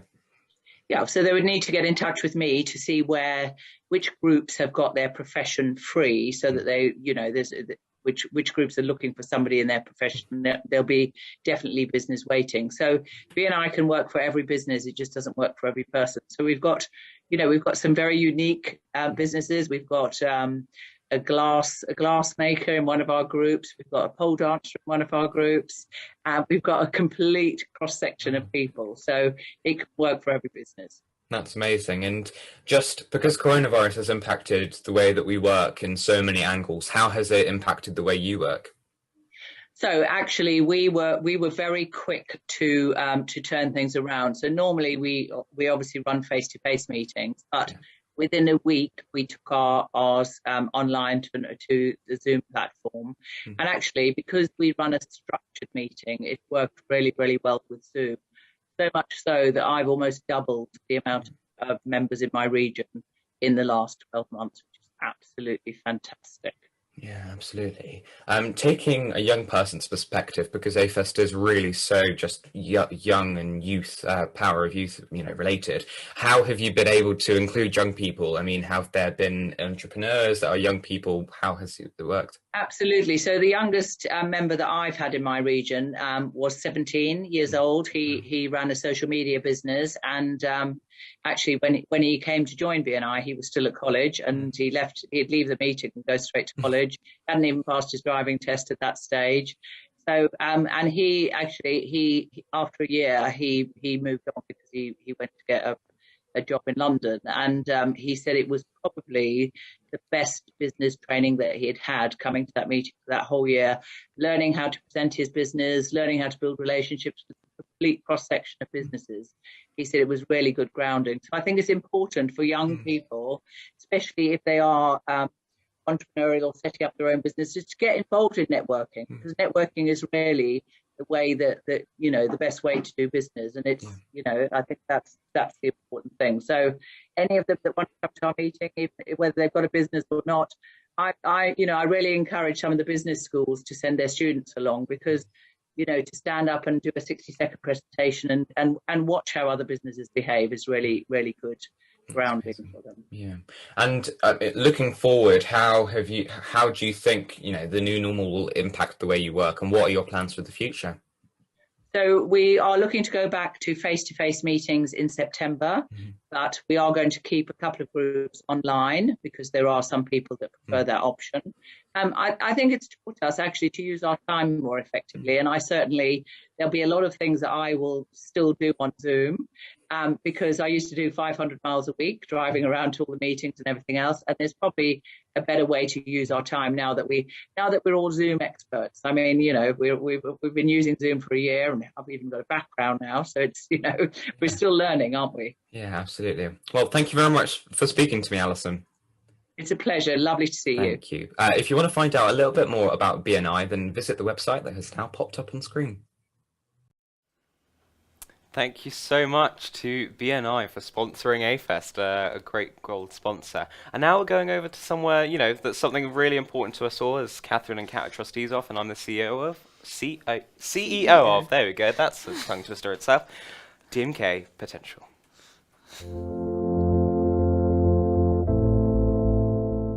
Hi, I'm Karis, and I'm Chair of the Board of Trustees at DMK Potential. Hi everyone, my name is Bethan, and I'm a trustee at DMK Potential. Hello, I'm Jamie, and I'm the Chief Operating Officer at DMK Potential. Hello, my name's Jude, I'm 16 years old, and I'm the Director of DMK Advantage. Hi, I'm Chin, and I'm a volunteer at DMK Potential. DMK Potential is important to me because I know what it's like to have to fight for your own voice and your own volunteering, school placement or work opportunities, and I want to make sure that everyone, no matter who they are or where they come from, gets the same chances in life, because every young person's voice matters. DMK Potential is important to me because it's a way of getting young people involved within their local communities and also making sure that they feel that they are represented and can also make their voice heard and get involved in the local community on a wide range of issues and whatever they're truly just passionate about. DMK Potential is really important to me because I believe it's important that young people are given the opportunity to raise their voices on issues that matter to them and be listened to when they do, feel empowered to make a difference, and have accessible opportunities available to them, whether that be in their local communities or on a much larger scale. Well, getting into youth social action and volunteering was quite a difficult experience for me. It took a while for me to actually find those opportunities that were inevitably out there, but hidden pretty well. So it took months of emailing, getting the wrong people, them having to signpost me to other people to actually finally find, something to work on. So the reason why I find DMK Advantage, which is one of the campaigns of DMK Potential that I'm working on, so interesting of a project and something that I really want to work on, is because, I want to enable young people to go and seek out those opportunities and to help opportunity suppliers to supply more opportunities and get those opportunities out there to young people who are desperately, wanting to go out there and volunteer and take part in social action. DMK Potential is important to me because they have given me the chance to meet new people, learn about their stories, and help give them opportunities. You should get involved with DMK Potential if you want to push yourself and push the limits of the world as we know it, expanding and providing opportunities for those who don't have the opportunities that you may have had, or if you want to expand and receive those opportunities yourself. The world has some amazing things in store for us as young people, and it's so important that we seize the day and take steps towards living our own dreams and making the world a better place. Young people should get involved with DMK Potential if they're looking to do more and also make sure that what they do truly has an impact on the world around them, while also enhancing their CV and making them more attractive to future employers in the world of work. Anyone watching this should definitely get involved with DMK Potential because I think it's vital that young people are given a chance, and that's exactly what DMK Potential does through our programmes such as DMK Advantage, DMK Music, and many more programmes and campaigns to come. So, what would I say to you people in the audience who want to get involved in DMK Potential? I'd say do it. If you take a genuine interest in young people finding opportunities and taking an interest in music and volunteering and social action, so many different things. If you just take an interest in young people, please do get in touch because, people who are passionate about students and about the youth, we need those people dearly. So honestly, please get in touch. If you're passionate to learn more about us, if you're passionate to possibly volunteer with us in the future, if you're passionate about what roles we may have coming up, please do get in touch if you have a passion for young people and you really want to enable them to sort of live their life, their youthhood to the fullest, and get as many opportunities as possible. Thank you so much, and I hope you have a lovely rest of the festival. I think you should get involved with DMK Potential to try new things, meet new people, and find opportunities for yourself that can help you in your future.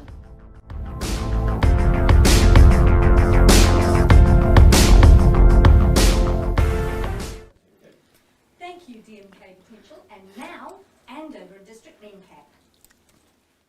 Hello, you're joined here today by Lee Roberts and China Baird from Andover and District MENCAP.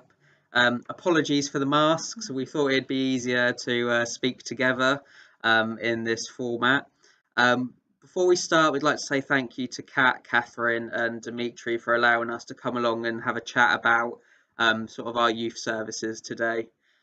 Just to give you a quick insight into Andover and District MENCAP, we were set up in 1964 by a group of families advocating for inclusion in the community. These parents, including Mrs. Hall, who unfortunately passed away earlier this year, didn't want to send their children off to institutions and wanted to have their children at home and find solutions for including them in society, really. And that's what we're all about today still. We're still advocating for families of vulnerable adults and children, and through Our short break service for children under the age of 18, I think we do that really well. And China, as our Life Opportunities Coordinator who leads our short break service, is here to have a bit of a chat with you today about what we offer in the Andover area. So we offer 2 services through our short break service. We have a Saturday play scheme where we take the children on a variety of off-site and on-site activities. So when we go off-site, we go to like the beach, we go to New Forest, we go to country parks, and then when we're on-site, we do lots of cooking, craft, games, electronic activities. So all the activities we do are really child-led, and we kind of focus on what they want to do. And then at youth group on a Friday evenings, which is aimed at 12 to 17-year-olds, we do a lot of life skills based activities, getting them ready for when they are 18 and moving on and getting to the young adulthood. We do cooking, and we go out access the community, we do shopping, and we do lots of craft and games and stuff. But yeah, again, all of those are child led, and they kind of choose what they want to do when they help plan the sessions and stuff, so it is all based around them. And one of the things they've got involved with recently is they've wanted to do some fundraising for sort of more fun activities where COVID hasn't allowed the children to actually do the things they want to do, like going to the theme park, going to the zoo. They've planned with China an event for Sunday the 30th of May, running a food and gift market at the Wellington Centre. So China's worked really hard with the kids to find local businesses to get involved, and we'll be running a number of stalls selling local handcrafted goods, including sweets, cakes, cheeses, items you can buy for your loved ones for birthday presents and Christmas presents. We'll also be offering outdoor seating and selling hot and cold food to people that come along to this event. We'll be running it 10 till 2 from the Wellington Centre on the 30th of May. It'll be COVID compliant, so people will be wearing masks. There'll be hand sanitizers available to make sure everyone stays safe. And we'll be trying to get as many children involved in supporting on the day as we can, where families are available over the bank holiday weekend to do that. And we'll be sending out the information via Love Andover and the Andover Advertiser. We'll also be posting up information about this event on the Andover District MenCap Facebook page and the website. And one of the things that China will be doing is leading the event on the day, so you'll see both of us there. And yeah, I think that it's going to be great showcasing what we do to develop the life skills of young people in Andover with learning disabilities and vulnerabilities. And to find out more about our short break service, you can visit the Family and Information Hub on the Hampshire County Council website. And if you want to know more, get in touch with us on 01264 321 840 or email inquiries@andovermencap.org. Thank you for having us. Thank you so much to ADM, a charity that's very close to my heart and one that I've worked with for many years. I'm delighted that we can still sponsor them. And we're going to move on to the very, very awesome Yellow Brick Road.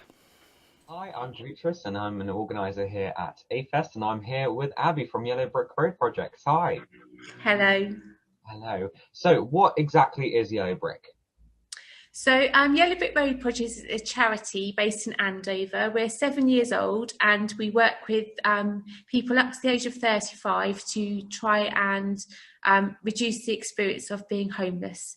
And we do that in 3 different ways. So we work with people to learn the life skills they need to get and keep a tenancy, so they don't keep going around in a circle of like potential sofa surfing or rough sleeping. What we know is that people don't know what they don't know, so we like to teach them about things like budgeting, managing their money, prioritising their bills, understanding a tendency, but then also about the other things that might cause somebody to become homeless or they might experience because they're homeless, like healthy relationships, sexual health, protecting yourself and your family, mental health and coping mechanisms, those things. Then we also work with young people either through detached work, so that's going out and meeting young people in the places that they choose to hang out, through Why Miss It, which is our You Matter in School programme. So we had lots of adults that said, why didn't I learn this stuff at school? And then I might have made different decisions in my life. So we work with young people in school. We have a project called the Legacy Project, which provides mentors for young people in the local area. And we also work with young parents. And then the last thing that we do is we work with other professionals and people working with young people in the community to kind of share the experiences of those that we've been working with to kind of inform their practice, to make sure that they are most aware of the issues that are facing young people, but also can work with young people in the best possible way to get the best possible outcome. Amazing. And obviously coronavirus has impacted everyone in one way or another. How has it impacted Yellow Brick Road Project? So I think when we first heard about the pandemic, I just cried quite a lot and then went home early feeling sick.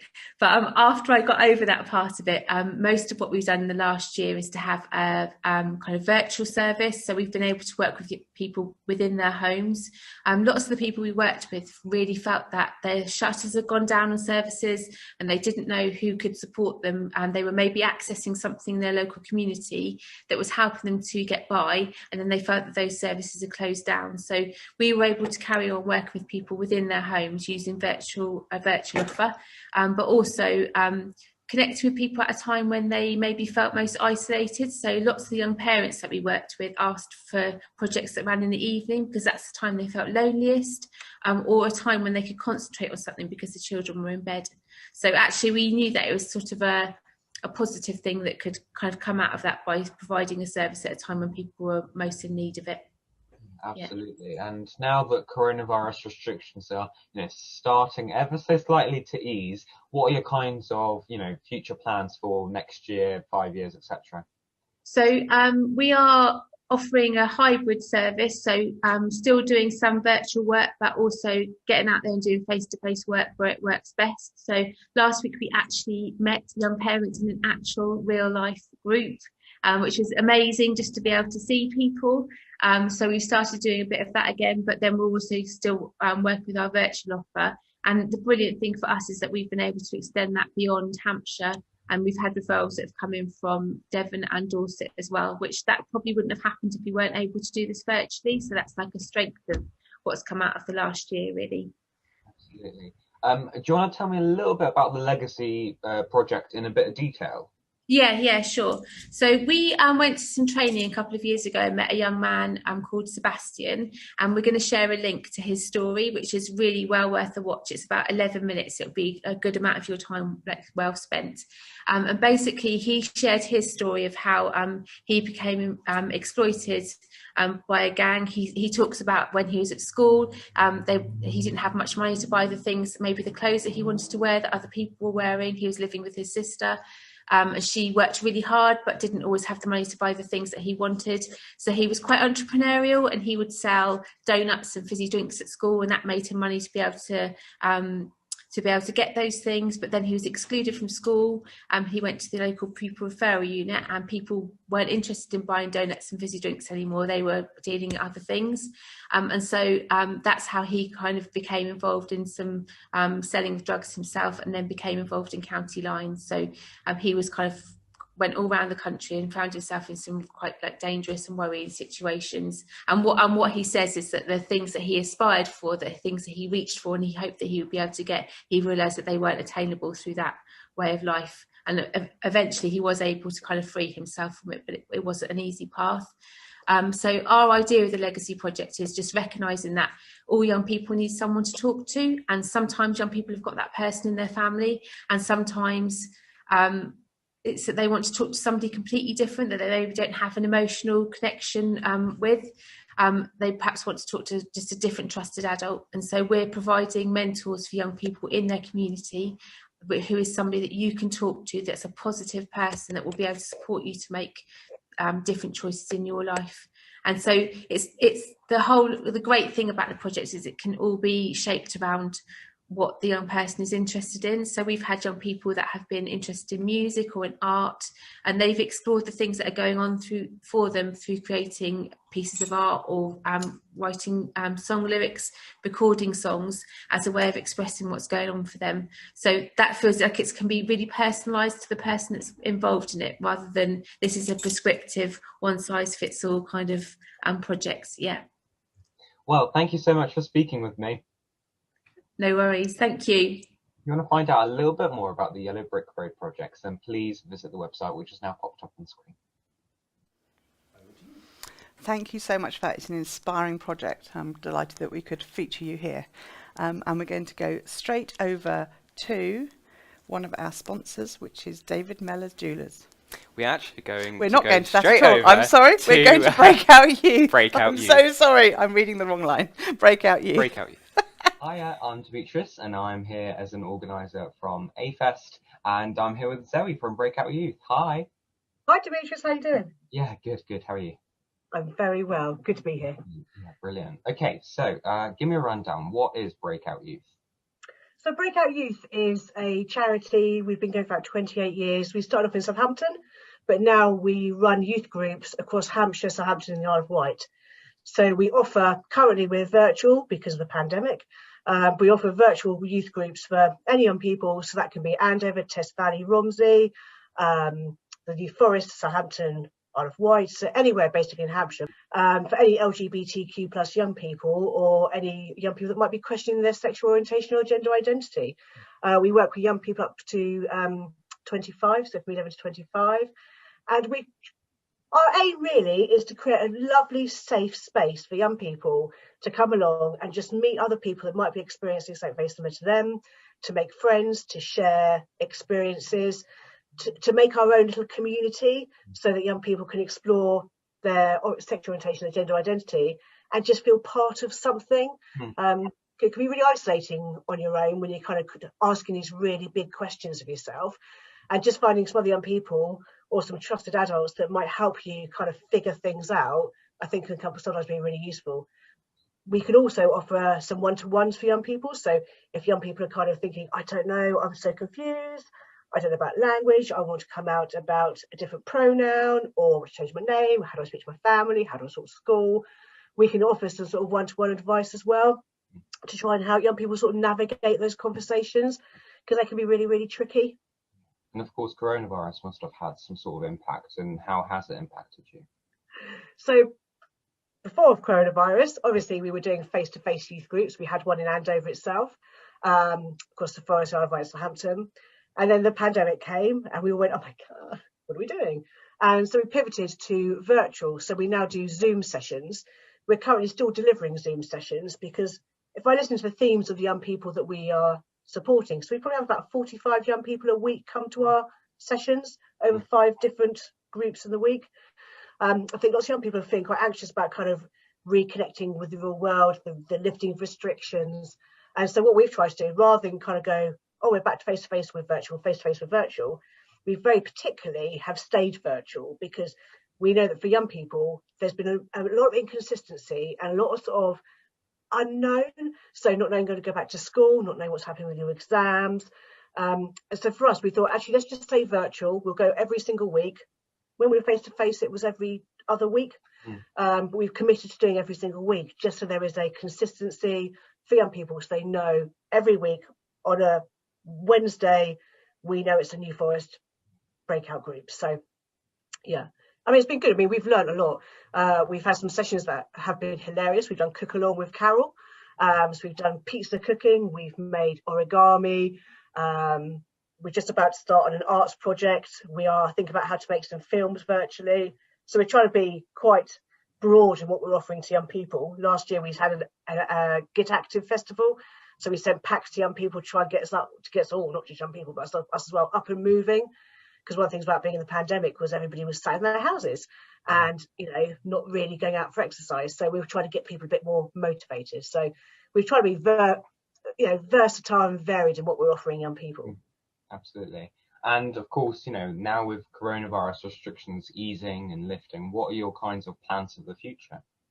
We're going to make it up as we go along in a very structured, safe way. And that sounds a flippant way of saying it, but I think no one knows what the future's going to bring. So I think we are going to scan the horizon and look at what happens with the easing of lockdown measures. What we don't want to do is launch straight back into face-to-face groups too quickly to then have an expectation for young people that we're back face-to-face and they go, oh, sorry, we're not.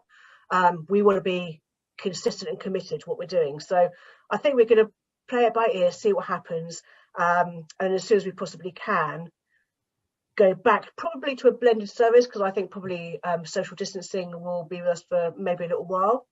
And actually young people might not want to come back into big groups because it's quite anxiety driven, isn't it? So we might do smaller groups, and we might do a mixture of in-person groups and virtual groups. I think one of the things that the pandemic has taught us is that we can deliver virtually. I think about how big Hampshire is and how big Test Valley is. Actually, there's loads of young people that can't get to us because they can't drive. Their parents aren't very supportive and won't drive them there. Public transport's not very good. So actually, we'll probably embrace the virtual and continue doing some virtual sessions. Because I also think there's some young people that actually prefer the virtual way of doing things. And I think they prefer it because actually you can be a bit more anonymous. You can turn your camera off. You can communicate through chats. You don't have to hear your own voice. And when you're kind of questioning your identity, sometimes that's comforting. So I think there's a place for us there. We will do it in consultation with young people as well, because actually there's no point me making a decision as an adult that actually we can go back face to face. If young people are up for it and they're not comfortable with it, then that's a mistake to make, isn't it? So what we try to do is consult young people about what they want to do and how comfortable they feel doing something, and then try and get that balance to sort of suit as many people as possible. Absolutely. Well, thank you very much for speaking with me, Zoe. Oh, it's been great to be here. Great, thank you. If you want to find out a little bit more about Breakout Youth, then their website has now popped up on screen. Okay, so where are we going to, Catherine? This time we're definitely going to one of our gold sponsors, which is David Mellor Jewellers. Definitely. Hi, I'm Demetrius, and I'm here with the amazing Amy from David Mellor Jewellery. Hi there, thanks so much for coming in. Yeah, no, thank you so much for sponsoring AFES. It's a genuine pleasure. Oh, no, thank you. We're really glad to be involved in the community event, and it's a really good cause as well. Absolutely. So tell me about the history of the jewellery store. So we've been founded about 40 odd years ago. Can't remember the exact date, but it was 1976. My dad actually had a market stall in Andover for 30 odd years before he decided to relocate into stores here. That's amazing. So if we start wandering around, and just try and get a little bit about the product. So we try to stock of everything. We have we've got some kind of fine jewellery here, so diamond set and gem set. We try to keep everything quite easy to shop. So if you're looking for a sapphire, you'll find it here. If you're looking for something kind of multicoloured, you'll probably find it in here. And we also, as well, have many kind of silver brands. So because we do like to cater for everybody, we like to cater as well for pockets. So we've got kind of the silver pieces here. This is a Hampshire-based designer called Claudia Bradby. She uses sterling silver and cultured pearls. That's some of her pieces there. And then we've got some pre-owned jewellery just over this other side of the shop. So all of our pre-owned jewellery we pop through our workshop and we make sure that it's all up to new standard. So we've got diamond pieces, silver pieces, watches, coins, a bit of everything really. It's amazing. So obviously, coronavirus has potentially had such a big impact on your store. How exactly has it, impacted you? Yeah, so coronavirus definitely pushed us more online. We already had a transactional website before coronavirus. It's definitely kind of highlighted the need to have that shop window when obviously the shops are closed. But we've luckily been okay, touch wood. People have been coming back in since we reopened, so all being well, we can continue on the same trajectory. And yeah, we look forward to seeing many more faces over the summer. Awesome, no, genuinely. And obviously now that restrictions are slowly, hopefully easing much further, But what are your kind of future plans for this year, for next year? What are your, Right, so I mean, we want to continue to grow the business. We want to be busier and better. We just want to continue with the business and just make sure that we can offer the best service. So obviously you have quite a large community footprint, especially as now sponsoring APHIS as well. But you've had some previous initiatives. Why is it so important to get involved, really? Definitely. I mean, for us, we're a small family business, so to be in small locations like Andover, and we've got other branches as well, kind of in little towns in Hampshire, it's just nice to be able to give something back. No, thank you so much for speaking with me. You're so welcome. Thank you very much to our gold sponsor, David Mellor. No, I'm joking. Just winding you up. David Mellor Family Jewelers. Thank you so much. But now we're going straight over to Simon Says. Hiya, I'm here with Emma from Simon Says, and we're going to hear all about the amazing organisation. Hi, Emma. Hi. Right, so lovely to meet you. I just want to basically hear all about Simon Says. So can you just introduce it to us? Yeah, of course. Thanks for inviting us along to kind of join in these sessions. One of the reasons that we thought it was really important to kind of take part in it is because we've got a support group that we actually base in Andover. So hopefully some of your young people and children that are listening to this and it resonates with them, they know that they can get local support when they're struggling. So what we do as a charity, we're about supporting children and young people up to the age of 18 when they've had somebody really important to them that's died. So that's something that I think coronavirus and COVID has made us all more aware of, and unfortunately some people have experienced a death because of COVID.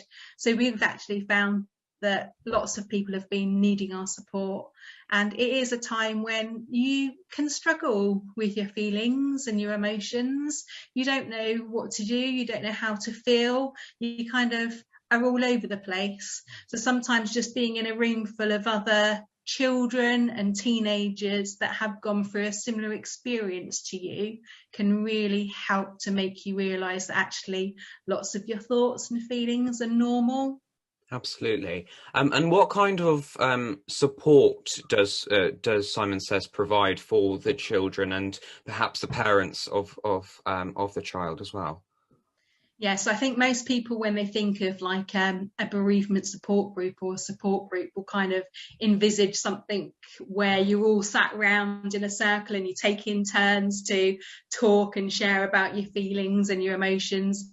But it's not like that at all, I promise. So the support groups, we try and make as fun and engaging as possible. So what you kind of experience when you come along is the first thing you'll do is everybody writes their own name badge. So you'll write a name badge and you'll use a colour that signifies the person that's died.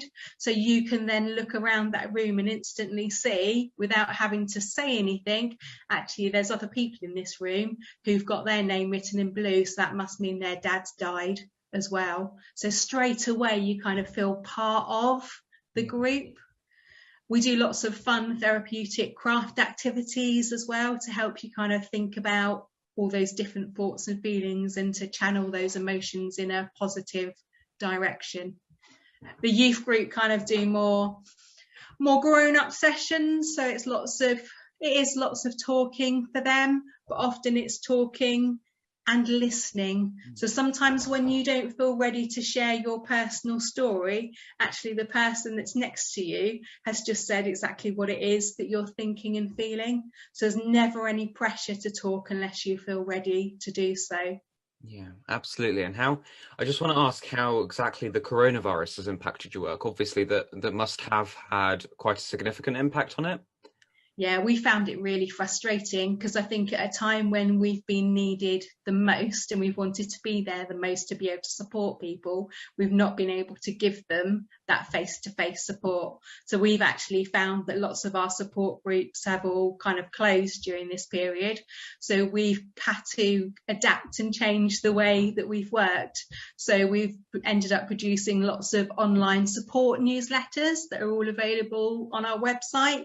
We've actually built a whole teenage section to our website to be able to support teens. And we've ended up producing lots of videos as well, which are all on our YouTube site, to be able to just help people to realise that they're not alone in this. Absolutely. And now coming out of lockdown, as restrictions are slowly but surely easing, are you hoping to get back into proper groups? And what is the vision really? Yeah, fingers crossed, if all carries on going as it is, then we're planning on getting our support groups back up and running in June. Amazing. And if people would like to support Simon Says in any way they can, how would they be able to go about that? Yeah, I think one of the huge impacts that we've had as a charity from the pandemic is the fact that we relied completely and utterly on fundraising. So our fundraising and our income has taken a huge hit. So if anybody wanted to raise any money to support the work that we do with the children and young people and the families, then that would be absolutely fantastic. So on our website, there's a fundraising guide, which has got loads of ideas and things that you can do. If you want to be crazy and run the London Marathon or do a skydive and jump out of a plane, then please think about doing it for us. That's amazing. Thank you so much, Emma, for chatting to me all about the amazing work Simon Says does. If you'd like to find out a little bit more about Simon Says, then do visit their website by going to www.simonsays.org.uk. Thanks, Emma. Cheers. Bye. What an inspiring organisation doing some fantastic work in our community. Thank you. Slight change of pace. We're going to go over to the Chapel Art Studio. Hello, I'm Demetrius Mixons, and I'm here with Susanna from CAS. How are you? I'm fine, Demetrius. Good to see you. Yeah, good to see you as well. So tell me all about CAS. What is it? Okay. CAS has been there in the cemetery in Andover in a little chapel, which used to be a chapel of dissent in the 1800s. And we're a group of artists. And we've been working in the community and schools and different places and different projects over the years, and we've been growing. A couple of years ago, we had Arts Council funding for the first time, which enabled us to do some more stuff that we'd never done before. And just as I speak, we're about to have 3 new staff members added on, actually, to our team, which is going to mean we're going to be able to do so much more in the future and get out and about a lot more in the community. So amazing. And of course, coronavirus has had an impact on the way you work. So how has it impacted? Yeah, it has had an impact on the way that we work, but maybe not so much as some other places, because we're not really, for instance, like a theatre that sells tickets necessarily. We do lots of different things. We actually, as an artist-led organisation, we were thinking about this recently. What does artist-led mean? And actually it quite often means that we take risks and we're willing to try things out that are maybe different. So actually we've had quite a bit of activity online over the years, and it just meant that we took what we were doing and tried to find a new way to do it. So we ran various events online and tried things like, we have a group of artists connected to CAS, which who often help when we deliver workshops and different projects. And we tried an online group studio. We had an online event of readings, but recently we've done a number of things actually, but recently we ran a series of workshops for young women and girls between about 11 and 19, I think, so secondary age. Earlier in the lockdown, we did a little bit of well-being around something called art journaling, and art journaling is a fantastic process led by an artist called Deborah Porter from Core Art Journaling. So you can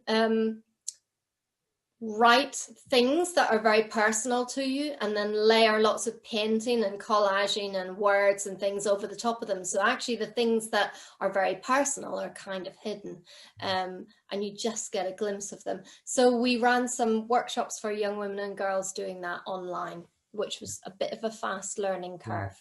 Wow, that's really amazing. So last year, of course, the space program, we wanted to air it during A-Fest. Weather really didn't like it, unfortunately. So do tell me how it went.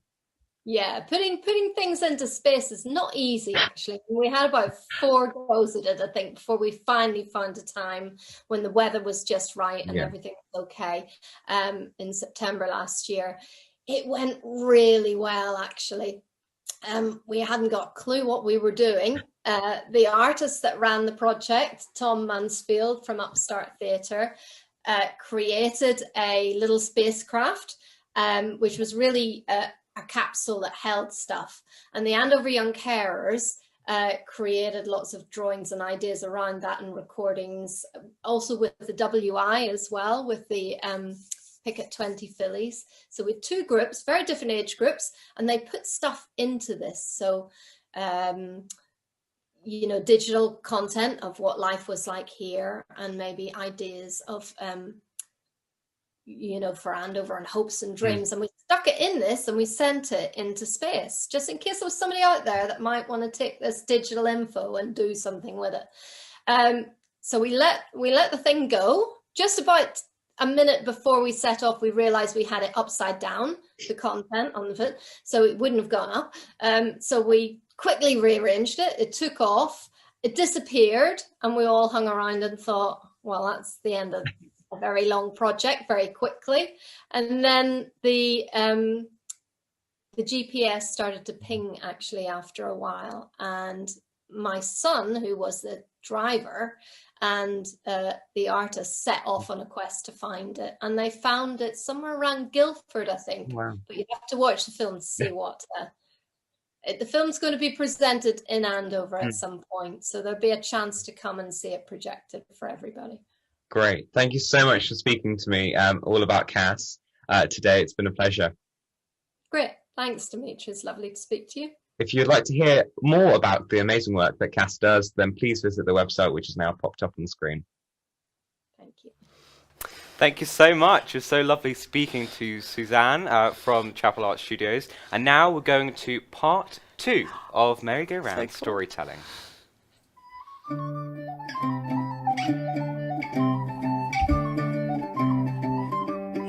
Hello again, everyone. Amanda here from Merry-Go-Round Storytelling. And today I am telling another story for A-Fest, and I'm very excited to be here. Now, if you weren't listening earlier, I have just told the first part of the story that I am telling this year. And that story is called The Feuding Farmers of Harmony Woods. Now, you might have heard of the place called Harmony Woods, and that's because it's a local place near here, just the outside of Andover, just near Enham, Alamein. And that's because I'm currently working on a project called Test Valley Tales. And for Test Valley Tales, I've written lots of stories about local legends and folk tales, and it's all going to be made into a book and a podcast in the summer. So I thought, well, it's going to be lovely if I can tell one of those stories.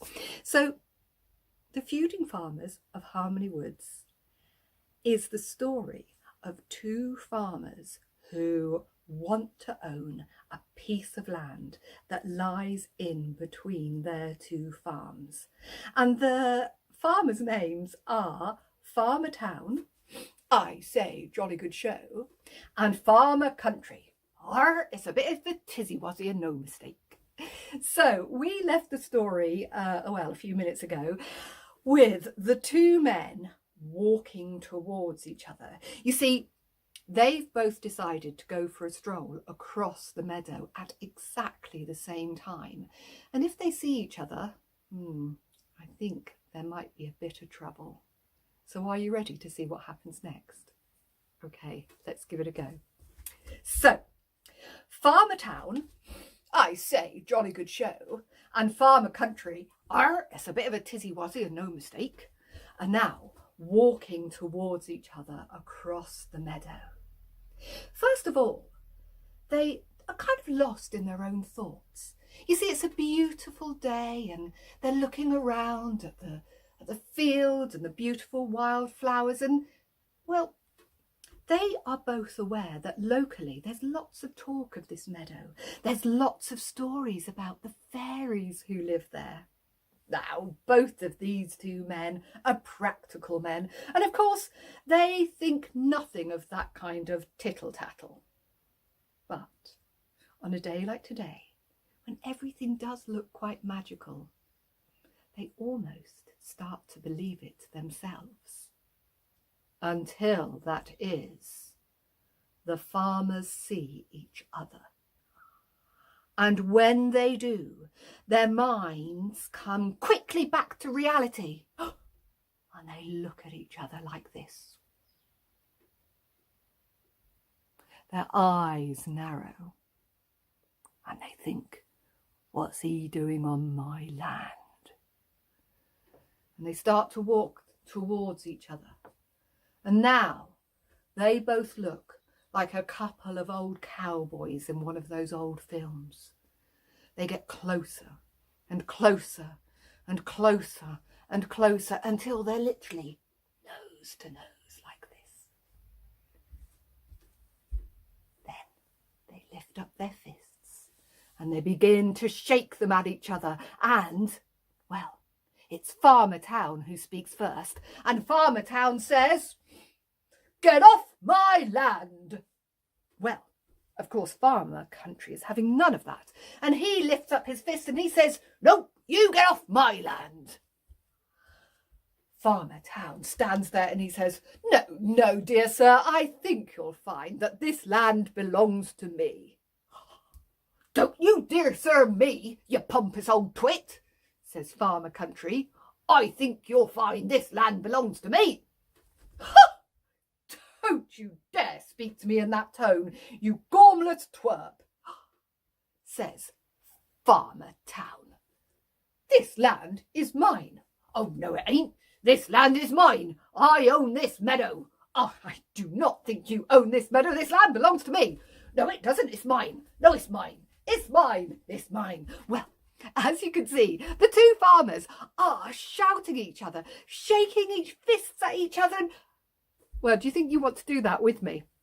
If anyone's game, shall we all pretend to be Farmer Town and Farmer Country? You can choose between yourselves. Maybe somebody wants to become Farmer Town, maybe somebody wants to become Farmer Country. So if you're Farmer Town, we're going to stand on this side and we're going to go, "Get off my land!" And if you're Farmer Country, you're going to stand on this side and you're going to go, "No, you get off my land." So shall we see if we can give it a go, everyone together? Right, are we ready? "Get off my land!" "No, you get off my land!"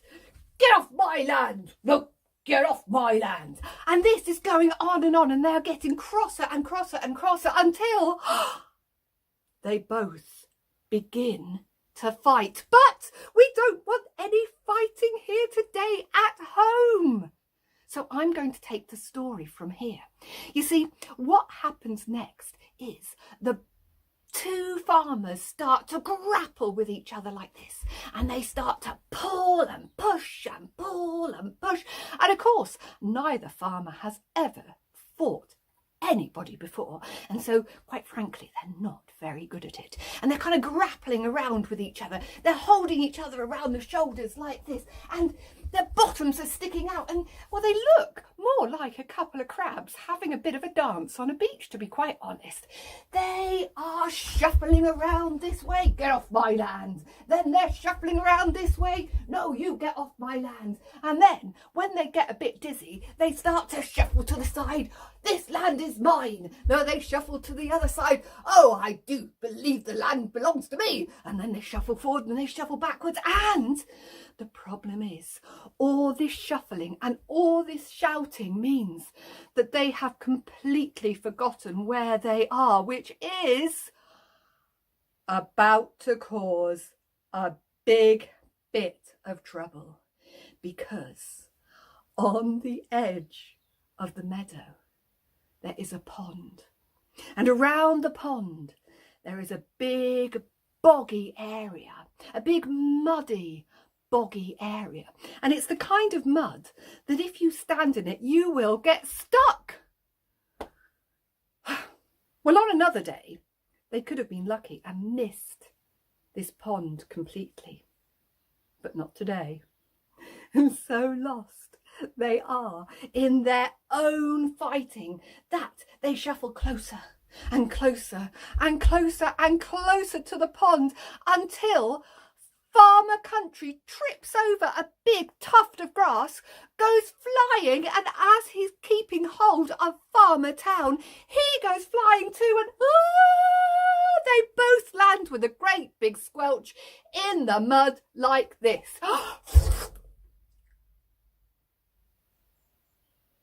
It could have been worse. They could have landed on their heads. As it is, they're now both stuck in the mud. Suddenly, they find themselves sinking into the mud, and the mud is now squelching up over the top of their boots, and soon they can feel their Wellingtons filling up with the sticky, oozy mud as they get lower and lower and lower and lower as they sink into the mud. But they still are hugging. They're shaking their fists at each other like this, and they go, "This is your fault. I told you this was my land. If only you'd listened to me. I think you'll find this land is mine." On and on they go, still shouting, and all this time the mud slowly sinking inside their wellies, inside their sticky socks, making their feet feel cold and clammy. And, well, they would have gone on and on in this way, had not, at that very moment, a tiny bog fairy appeared, who somersaulted, whee, out of the mud, whee, and landed on the ground in front of them, and stood up and said, "Oi! Keep it down, you two! Some of us are trying to sleep down here." Well, I think we should leave the story there. What's going to happen? Will the farmers sink into the mud? Will the bog fairy save them? Is she a bad fairy or a good fairy? We don't know. So please come back in a few minutes where I'm going to tell you the end, the last part of the Feuding Farmers of Harmony Woods. And I'll see you all soon. Bye. Amanda, don't leave us hanging. Stay tuned for part 3 of Amanda's incredible story. But if you really like to go to a place where there are lots of other incredible stories, come with us to Andover Library. Hiya, I'm Demetrius and I'm an organiser for A-Fest, and I'm here with Mandy from the Andover Library. Hello. Hi there, lovely to be with you. So what's your role at the Andover Library? Okay, so I am a full-time member of staff here in the library in Andover, and I mostly work within the children's department because that's my responsibility at the moment, although we do all undertake responsibility for all parts of the library, but for me, mostly children's. Absolutely. And so obviously coronavirus has had an impact on so many different sectors and industries. How has it impacted you? I think we've been really lucky here in the library in that we have been able to remain open in some capacity. We did obviously have a lockdown at the very beginning until we could work out what we were going to do, but we've been able to offer an amazing service called Ready Reads, whereby we've been selecting books for children and adults, and people come in and collect their books, and it's been an amazing service. And in fact, even though we are now open, we still have people saying, "Can I continue with my Ready Reads?" And that might just be people who are still reluctant to come out for whatever reason, but also people that just think it's amazing to have books that are chosen by someone else. And it's opened them up to new authors and new genres, etc. Yeah, absolutely. So we've got some amazing books in front of us, all part of the Reading Well programme. Do you mind telling us a little bit about that? Absolutely. So Reading Well is a collection of books that we have that are available for young adults. And it's really anybody that comes into the library to borrow one of these books, we will have lots and lots of these leaflets to accompany them. But really it's about recognising that it's been a really difficult time for everybody, but I think particularly for children and young adults. So we've put together with the Reading Agency a collection of reading well books. And when I say reading well, it's not about I can read really well. It's about self-esteem, looking at the individual, looking at things like anxiety, stress, do I fit in, bullying, social media, sort of all aspects of modern life that maybe have a less positive impact on young adults. And I think what I really want to emphasise is that we welcome people of all backgrounds into the library, and we would really, really love to attract young adults. We provide a safe environment, and I can remember sort of talking to librarians in schools who say that the library in a school is always the place where people can go if they maybe feel they're not fitting in at the moment, or they just want a quiet place to go and read or just be themselves. And that's really what we encourage here in the library. And also, you know, we have these amazing collection of books, and I'm just, you know, picking up one here. Bullies, Cyber Bullies, and Frenemies. That's a new one on me.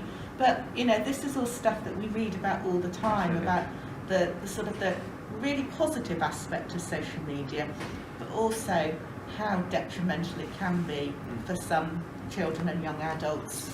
Have another one here, The Teenager's Guide to Managing Stress. I think you've got one closer to you called Tyranny, I Keep You Thin.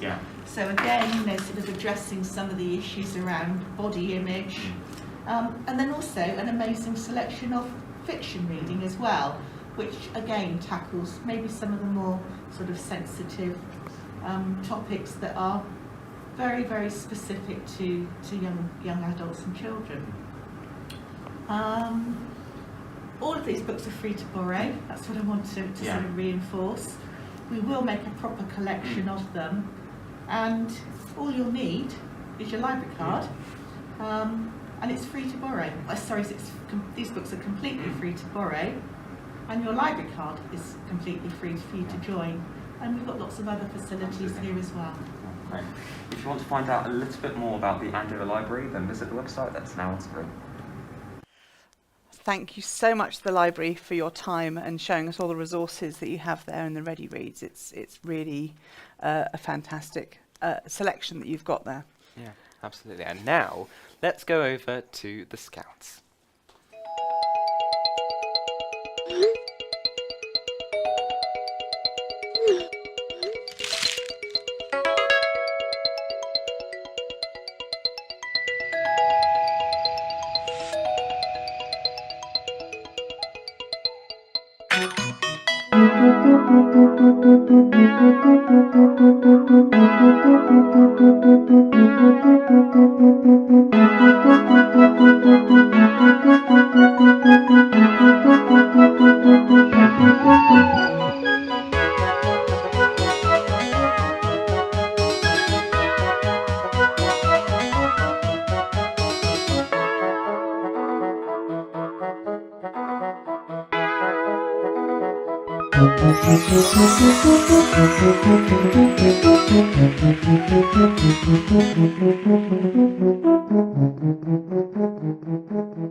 See you in a bit then. Don't slam them.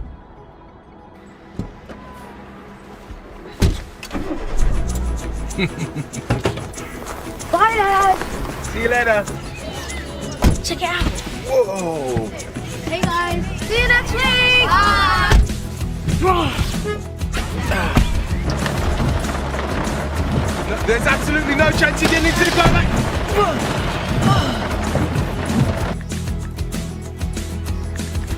Look out for your sister, yeah? Dad. Don't slam them. Yeah.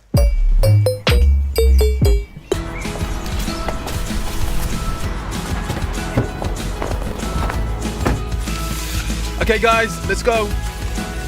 Come on, Dad, don't be late. Don't worry, Dad. I'll look out for you.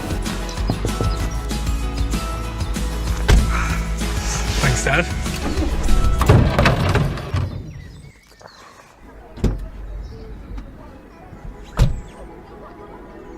You want to come up front?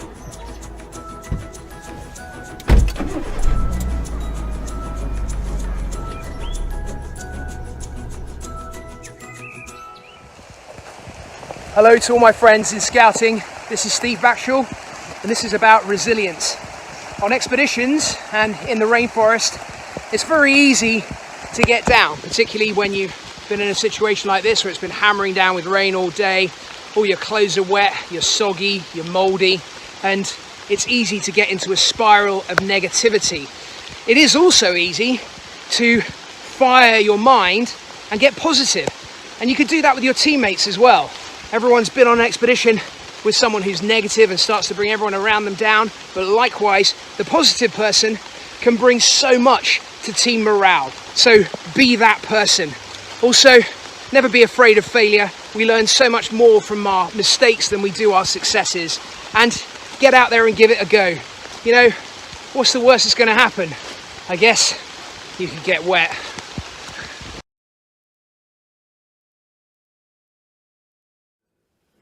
Hopefully that gave you a bit of an insight into what Scouts are all about, a nationally beloved organisation. So do get in touch if you do want to have a look. But now we're going straight over to the Life Bus, which is formerly known as I-61.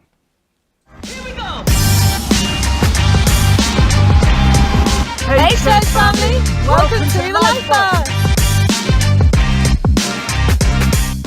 Welcome to Life Bus, formerly known as I-61 Andover. We have rebranded. It's super exciting. We are now coming under the banner of St Mary's as a church, which we are so excited about. So we just wanted to celebrate with you today. We wanted to show you kind of where it's got to so far. We're going to take you for a tour of the inside. You're going to need to use your imagination. But to give a bit of background, so we've been running what was known as I-61 Andover for 5 years. We've been bringing it here, kind of parking next to the skate park for young people to come and enjoy what was called Joplin. So we offer lots of free activities, hot chocolates, that kind of thing. We will be doing the same again under the new banner of Life Bus as soon as it is ready. So jump aboard and come and find out more. As you can see, we've got an ex-London double-decker bus. Now, this is really interesting because St Mary's back in 1966 had a double-decker bus that they used for mobile church. It had a font in it. We're not going that far, but we are still taking Jesus to the streets. Come with me. You'll start to see that our old bus was called Hope. And when we couldn't get the repairs done, we felt hopeless and we needed to have faith. And this is Faith. Our new bus is called Faith. As you can see, it's very colourful. And we're certainly hoping it's going to be seen by all of the people that are going to use it across our town.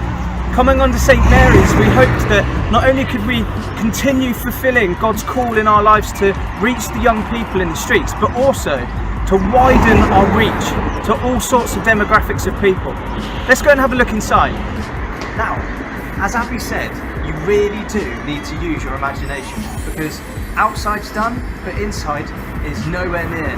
Let's have a look. This bit is going to be our kitchen. So we're going to have a kitchen countertop here and across here, and that just enables us to serve the community with hot chocolates, drinks, whatever. Just use it as a downstairs as an overall hangout cafe space. Now if we have a look over here, now if you ignore the 15 years of grime, yuck, basically we've got a seating area. So we're just getting our seats reupholstered at the moment. It's going to be great. You're going to have a seating area here with some worktops and a worktop there, and just a general chat space at the back, which I think is really, really exciting. Let's go upstairs and have a look. Don't fall down. Here we have the game station, but not only the game station, the main arena. We've got a 65-inch screen going up here, and wow, 65-inch screens. That's going to take the most of that window. I'm so excited. I don't even know what I'm talking about. But there's a PlayStation 4. It's going to be amazing. Let's go have a look. Here, we're going to have a bench. We're going to have seats all along this side. But here, we're going to have a table which enables colouring books and card games and board games and all sorts of stuff. And it's really exciting.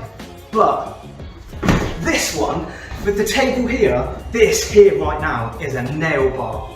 Yeah, a nail bar right here on the bus. If you're an aspiring beautician, come on down. We all need our nails doing. This here is going to be an area where we've got multiple seating, a horseshoe seat happening here that enables us to do group work, to have close conversations, intimate conversations about God as we do our God slot. We can also do alphas and all sorts of other stuff.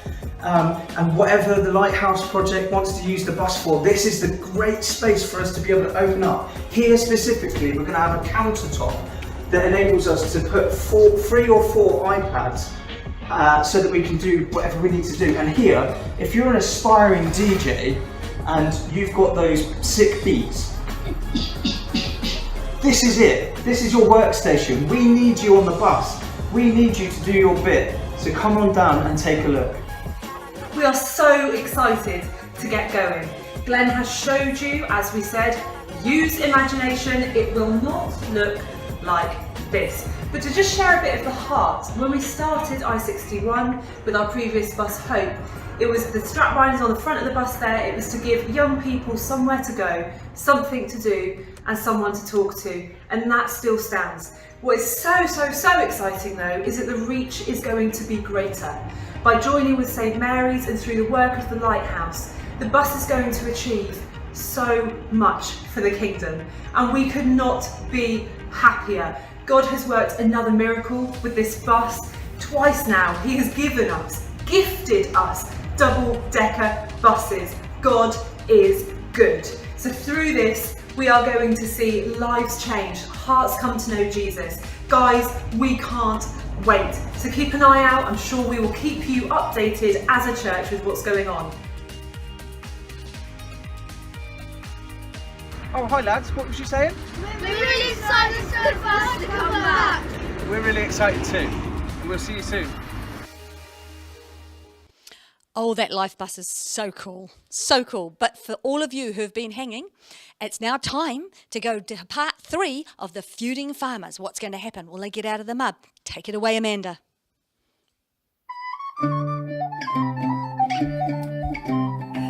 Hi everyone, Amanda here again from Merry-Go-Round Storytelling, and welcome to the 3rd part of my story for this year's A-Fest. And if you weren't here for the last 2 parts, I should just let you know the title. It's called The Feuding Farmers of Harmony Woods. And it's part of my Test Valley Tales project, which is a book and a podcast, which is going to be out later in the summer, all about Test Valley, all about the folk tales and the legends of Test Valley. So I'm very excited to tell you the 3rd part and finish the story off now.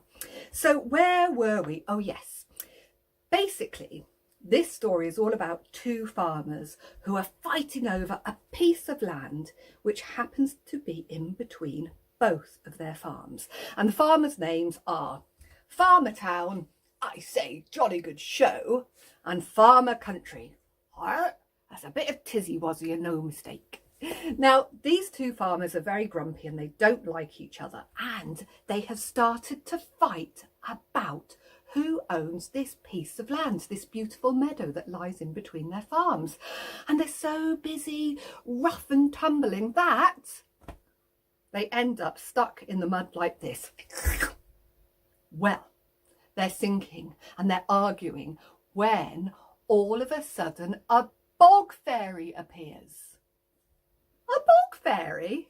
I know, but you might not know this, but bog fairies happen to like muddy places, and they particularly like muddy places in meadows. And, well, this meadow happens to have lots of bog fairies living under the mud, staring out through the muddy bubbles. So you might see one next time you're walking past. Anyway, enough of that. Let's get back on with the story. So, where are we? Oh yes, the bog fairy appears and she says, "Oi, keep it down, you two. Some of us are trying to sleep down here." Well, as you can imagine, the two farmers were astounded to see such a tiny thing shouting at them from the mud. The bog fairy had been down there and she'd been listening to all the shouting and all the stamping, and it was making her little bog hole rattle and shake. And quite frankly, she'd had quite enough. And she wasn't frightened at shouting at anybody big like that, because bog fairies are quite irritable. Anyway, the two farmers were looking at her like this, and their mouths were open like this. And they didn't know what to say. They'd never been told off by anything so small. In fact, they'd hardly been told off by anybody in their entire lives. The bog fairy just stood there, and she put her hands on her hips like this, and she said, "Right, I've had enough of you two arguing like that about who owns this meadow. I'll tell you what, let's sort this out once and for all. Why don't we ask the meadow who she thinks she belongs to?" And before either of the farmers could say anything, the little bog fairy got down onto her knees and she put her head into the mud like this. And she started to listen. Yes? Uh-huh. Right. I'll tell him. And then she stood up and she said, "Right, you two, I've just had a little chat with the meadow, and she says actually she doesn't belong to either of you. In fact, she was here thousands of years before either of you were born.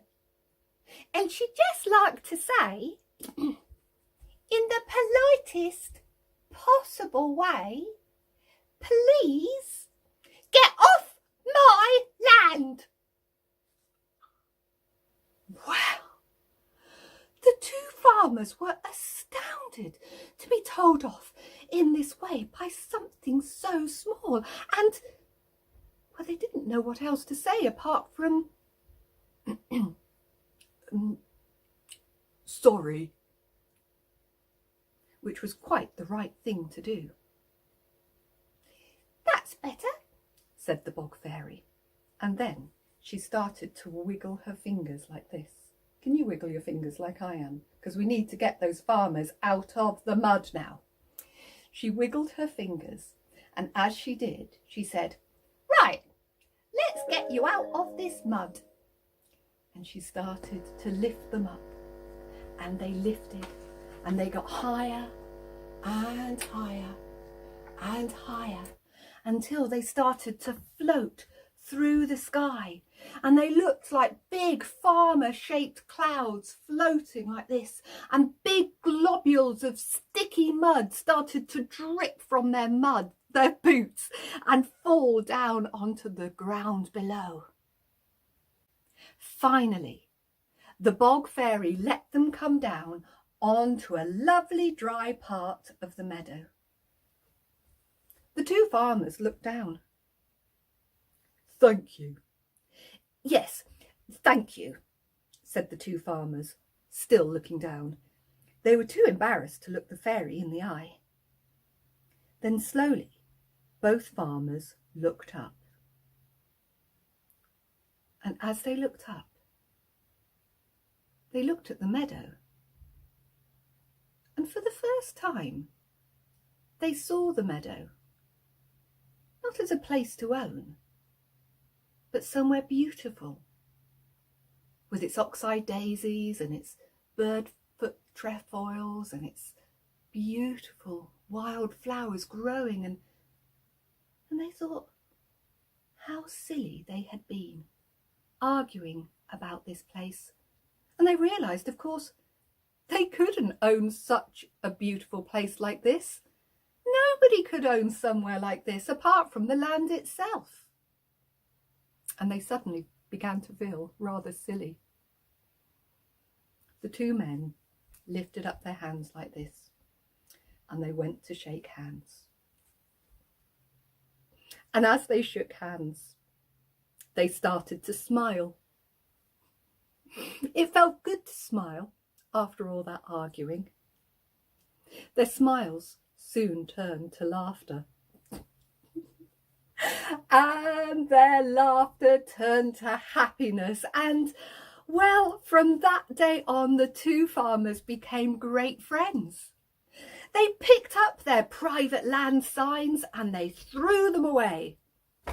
And then they let everybody come onto the meadow, and they organised all sorts of lovely events, lovely community events like picnics and parties and festivals, and they soon found out that that was far more fun than arguing over nothing. Well, neither farmer ever saw a bog fairy again after that. But sometimes, when the wind was blowing in the direction of their farmhouse, they could sometimes hear music, beautiful music, like tiny voices all singing together. It was fairy music. The end. Well, I hope you enjoyed that story. I really enjoyed telling it. And I hope you've been having a really, really brilliant fun day today, listening to all the wonderful things that everyone has been getting up to here in Andover. Well done to everybody at A-Fest. I know you work really, really hard to put this on. I think you are all fantastic. Well, that's all from me for this year. Have a great rest of the day, and I hope I'll see you all again soon. Bye.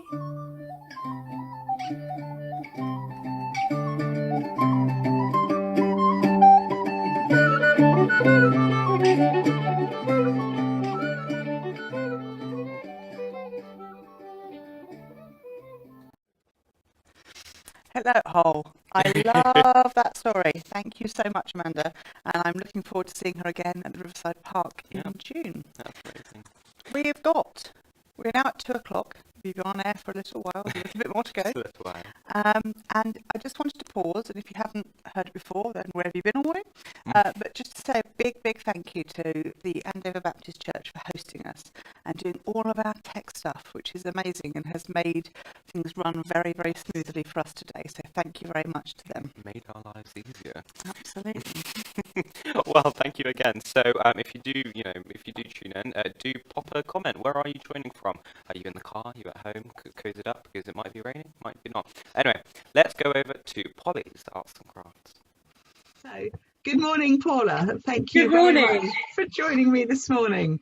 You're welcome. Paula, you run Polly's Arts and Crafts. So tell me a bit about this amazing new organisation we've got in Andover. But it's brand new. I've only started it this year after being made redundant, and finding when I was doing research, there's not an awful lot of arts and crafts specifically designed for children just to have fun with it rather than making specific things. So, for example, we've been making pottery with air dry clay, and then when it's dried, painting it, hanging items. I've got a little mushroom I made earlier that's not painted yet. And trying to use as much as I can in the way of recycled materials as well. For example, you can use tin cans for holders for your pens or whatever you want to use them for. And all of this material is all recycled as well. It's stuff that has been donated to me, which is lovely. So that's the idea of trying to encourage a lot of recycling, and also helping with wildlife. So we're going to be planting as well. So we do planting specifically to attract bees and butterflies, and also vegetables. So the kids can actually see where the vegetables come from. And you won't believe that I actually had a child, when I asked them, where did carrots come from? And they said Tesco's. So it's trying to teach them how they grow, and that they then enjoy their own vegetables, the fruits of their labour. That's fantastic. And you mentioned about being redundant. So what's your arts and crafts in your background then? I've spent the last 8 years at a local garden centre before being made redundant, doing arts and crafts. I was their community champion for events, as well as the arts and crafts. So I was involved in a lot there. So I gained a lot of experience from that. And to be honest, ever since I was a child, I've done nothing but mess with things. Cardboard boxes making pretend TVs, puppets. So, and creating things in the garden, which I love doing. So it's kind of come from there. Yeah. I also did art as well. So I'm also a pet portrait artist. So a lot of it comes from there as well.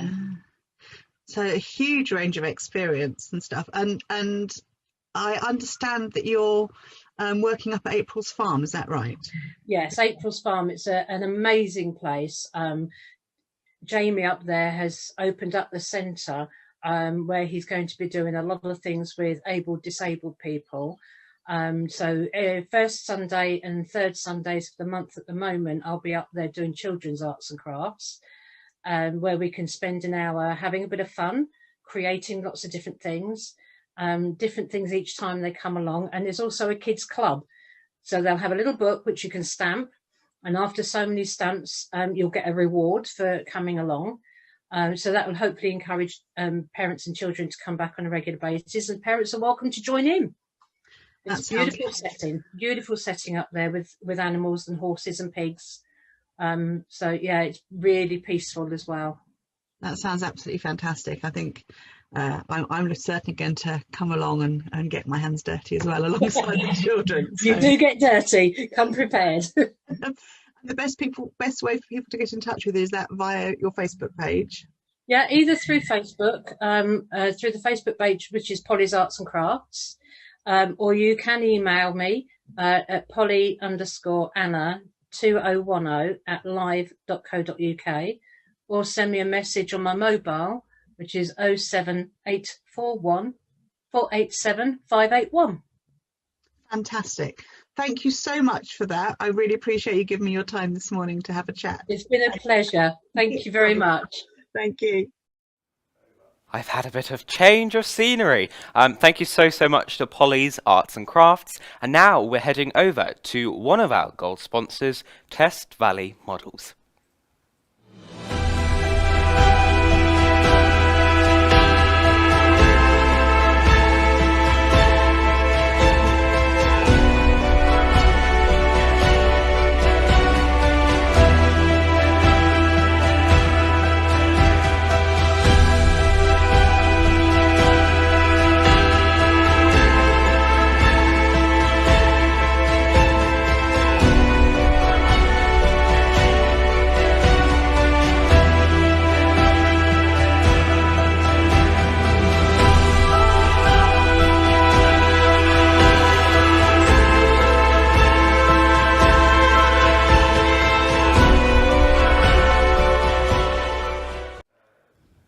Here we are. So I have now got Kat joining me.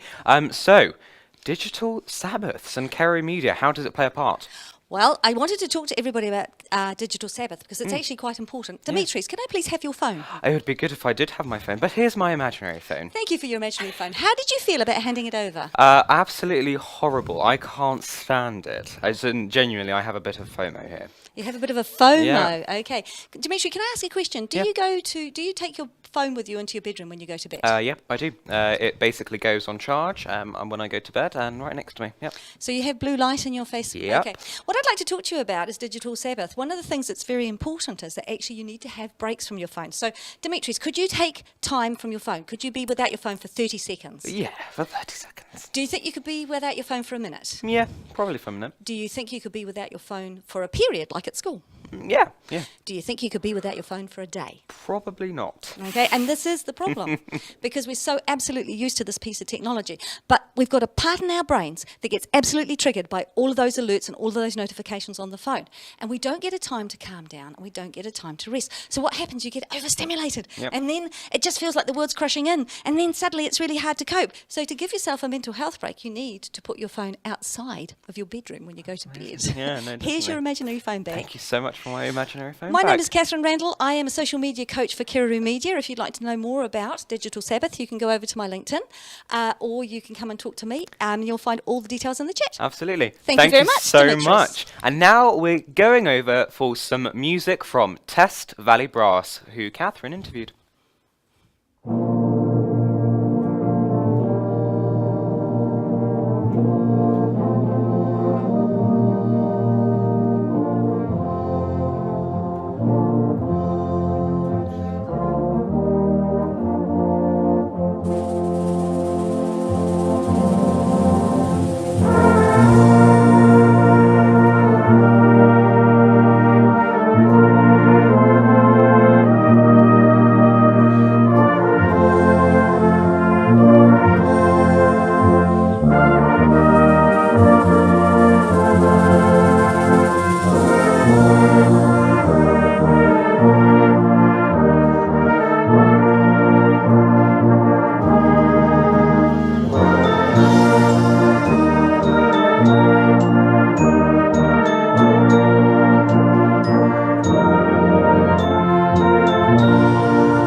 How has lockdown been for you in terms of your youth bands? Well, it's been hard work, but very successful. We've managed to keep the young players involved. That's at all ages, right from our prelims, which are our core beginners, where we were lucky to be enough to recruit 11 2 weeks before the first lockdown started. And we've managed to keep most of those going right throughout. Through our children's band, which we call Frosties, we've set them all sorts of challenges and entries into music festivals, and again to get most of them together. And now they're back rehearsing as a group again. Through our youth band as well, all have kept active and joining in with various recordings, and it's been a really good experience. We've actually learned a lot. That's really good. As I said, I have a bit of proprietary knowledge because my son's involved with prelims, and that's been really good. And I know it's much harder at that age to practice when you're not physically meeting up, but it's been good to have that. So continuing on, you've got this open evening tomorrow night, and what is the goal for the open evening tomorrow? It's to recruit new members into our beginners children's band, which we call prelims. We've been fortunate during the period of the lockdown. We've received a Test Valley Borough Council grant, which enabled us to buy quite a lot of new instruments. So we now have a very good stock of appropriate instruments for the children, and we just now need some children to play them. And so we're looking forward to a good turnout tomorrow evening. It's all a bit scary because we actually have no idea how many are going to turn up, whether we're going to be inundated or just have a few. We've no idea. It's always the thing before an event. I have it before every A-Fest, or every event that you run. You sit there and think, am I going to be inundated, or am I going to be sitting there on my own, or with just the usual suspects? So I completely understand. If people wanted to get involved but haven't been able to make the open evening, is the best way to get in touch with you through the website? And yes, are there particular times when people can join, or is it just you can join at any time? Well, it really depends what happens tomorrow evening. I mean, if we have so many that our prelim section is completely filled, then we might have to establish a waiting list. And okay, we have sort of contingency plans for expanding our capacity in prelims. We just have to wait and see what happens. One thing we are extremely privileged to have is a wonderful facility at John Hanson School, where we have our own band room, and we also have other rooms that we can use in the performing arts block, which gives us perhaps a lot more flexibility than other people might have to expand and take different groups into different rooms, etc. So we do have the capacity, provided we have the people to teach, to expand our prelims capacity. But so if people want to join as a result of the open evening, then yes, get in touch with us through our website, and we'll review the situation as regards our capacity at that point. We don't like turning anybody away. We'll make sure obviously that the social media links and the website are linked through either during the presentation or through the website afterwards, to make sure that people can find you very easily through the A-Fest website. And what's the journey that people can take through Test Valley Brass? So for example, coming into prelims, what is the journey through? Well, when they come into prelims, we are able to issue them with an instrument, and they join as, provided they've joined as members, then they can have the use of that instrument for no extra cost on top of their ordinary subscriptions. They're then taught up to a certain level, where they can play the scale of C and one other piece of music and know a few other little things. And they then have a test, which we call the prelims assessment test. If they pass that, then they go on up into our children's band, which we call Frosties. Within the children's band, we continue with their education and teach them how to go about home practice, and teach them to play in an ensemble and in 4 parts harmony, teach them to play under a conductor, and so on. So they're in a mini band, if you like, when they're in the Frosties group. And again, there are further assessments while they're in that band. There's the first assessment we call the yellow pin assessment. Nothing happens after that except that they get a certificate and a yellow badge. Then the next one is we call the green pin assessment, which is slightly harder, more scales involved and harder pieces of music. But once they pass that assessment, then they become what we call crossovers into our youth band. So they spend half of the Thursday evening rehearsal with the Frosties band, and then the other half they go down into the youth band. And then when they pass the next assessment level, which we call the red pin assessment, then they become youth band members full time. And of course, they can still progress beyond the youth band. We have a very good senior band, and the top players in our youth band are now playing in our senior band as well. And that really should be the ultimate goal for all our youngsters, is to get into our senior band, where they will be playing some quite exciting music. That's absolutely fantastic. Thank you. I'm aware that we're going to use your videos and do some chat amongst it. So some of the questions, I apologise that you've already answered in some ways, and I'm in some ways asking again, and some of it may not get used. But also, how, I mean, does it feed into more formal brass lessons to do like the grading system, or how does that work? If feel free to go, it's not really relevant, and I'll do something else. I mean, if the children are really interested and showing great promise, then there are ways in which we can offer private lessons to them so that they can get into the formal grading system.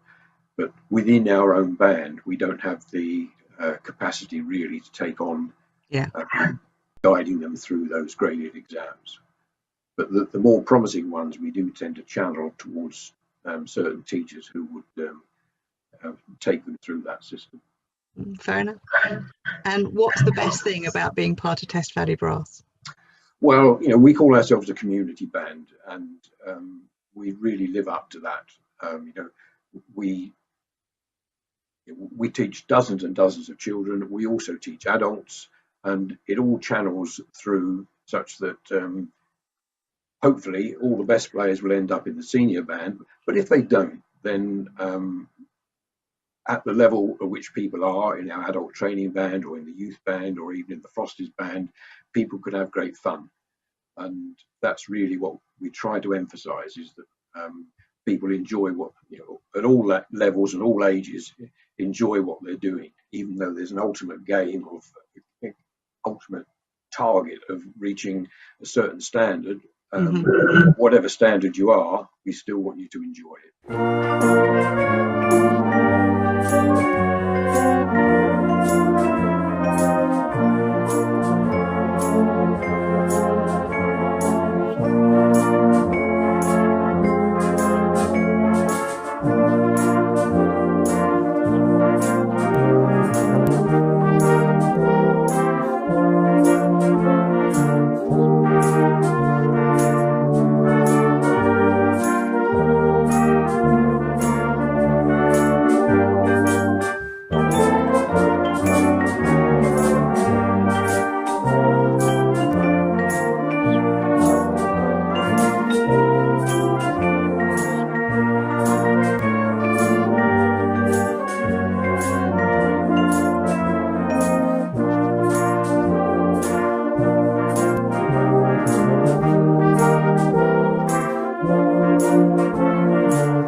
Thank you so much to Test Valley Brass. It was wonderful going up and having a really good look around at all things they do. It's an amazing facility with incredible range of instruments and enthusiastic young people. And their open day was so busy. It was lovely to see. We're going to go over now to the brilliant drama group.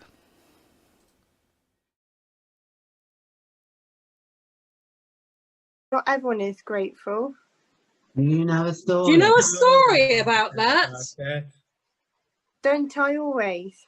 Tell us. Tell us. Once there was a poor fisherman down by the sea for a whole week. He had no luck and he was weak from hunger. I had enough strength for 3 casts in a net, but I still caught nothing. Then I'll just throw myself into the sea, or perhaps just lie down and wait for it to take me. Cast your net. Cast your net. Cast your net. Cast your net. Okay, just for your presence, I will come back to life. Cast my net once. And I caught nothing. Cast my net again. Oh no, I caught seaweed. Oh no. Oh no. Cast my net. A third time. I caught something. No. Oh, it's a bottle. Got a bottle. It's hard to tell what's inside. It's all crusted over with barnacles.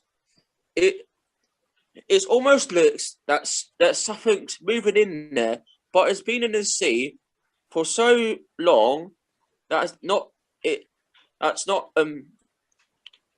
good to eat or drink. Maybe if I cleared it up, I could sell it on the end of a market for a loaf of bread, but I'll have to open it up and empty it out. And should he open it? Of course, he needs to find out what's in it. Really?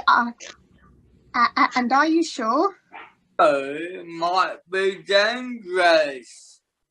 Why was it sealed in the first place? Where is it in the sea? Someone stole it and dropped it. Got to open it. If it just throws it back, then there won't be any story. Something written on the seal. Oh. But I can't read it. Oh. So I'll just unscrew the lid.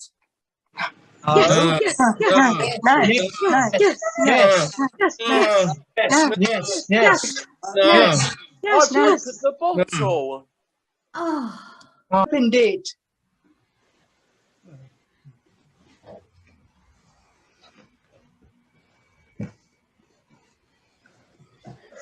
Who has set me free? Just an ordinary fisherman. I lost to the wild I squashed you with my foot. I just set you free. Aren't you grateful to me? It was destiny. Do you mean? Years ago, King Solomon, master of the spirit, shut me up in the bottle. What have you done? You shut me up and threw the bottle into the sea. For the first 1,000 years, I thought about how I would reward the person who found me. A good idea to me. Second 1,000 years, began to resent how the person has taken so long to find me. I hadn't been born, had I? It wasn't my fault. Last 1,000 years, I began to take revenge. Rah! Solomon is dead. I have a lot of pain and annoyance to work off. It's just your bad luck to be squashed head first or lying flat. I don't think you got the powers you used to have. I'm as strong as I ever was. 3,000 years in the bottle would have made a difference. What? You look like a load of smoke to me. Besides, I'm a back turned. Missed it. Impressive. Of course, it always is. Have your word for that. What can I do to convince you? Do it again. Yeah. I really believe you were ever in that bottle. I think you just hide around the corner until I opened it. Well, I was in there for 3,000 years. I think you used up all your powers getting out. How can I prove to you that I haven't? Getting back in there, of course. I'd rather squash you first. So you can't get into it. I was right all along. Of course I can. Do it.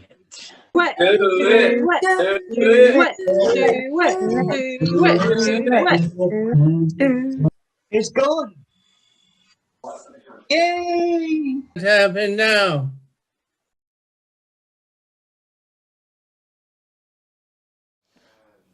Hello. I am so very proud of those guys. They are adults with learning difficulties, and we're actually looking for 5 new members for the group as of July, so contact Andover and District MinCap. Dimitris, who's next? We have Ishinkai Aikido. Hi, I'm Demetrius, and I'm an organizer here at AFest, and I'm here with Martin. How are you? Hi, good, thanks. Thanks for having me. Good. Well, tell me all about Ishinkai Aikido.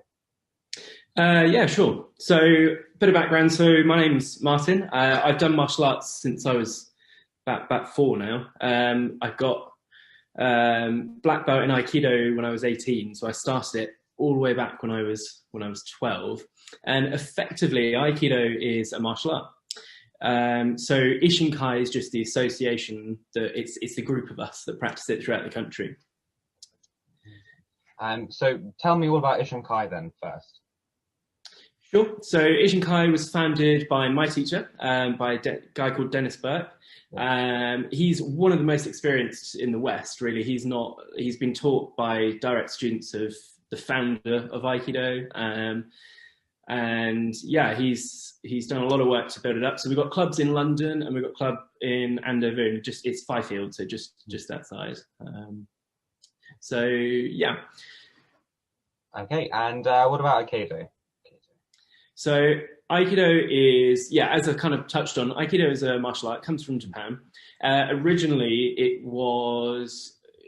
comes from the principles that were taught to samurai and things like that. So they used to have old school families, like elite warriors back then, and they did all sorts of cool things. I mean, people will be familiar with them in terms of like ninjas and samurais from the films and that sort of thing. So that's kind of where it comes from.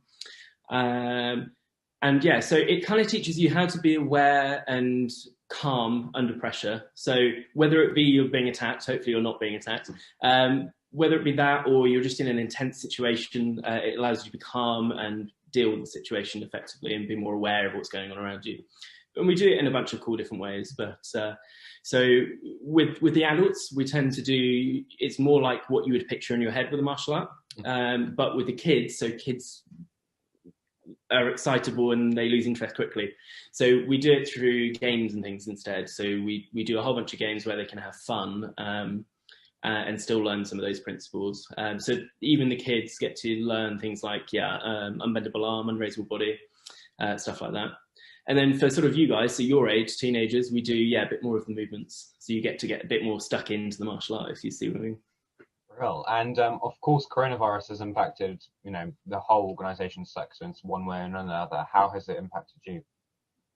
Yeah, sure. So last year, obviously, before lockdown came into place, we kind of saw it coming, and we wanted to take measures to be, reasonable and keep our members safe as well. So we actually closed all the dojos a couple of weeks before the first lockdown came in.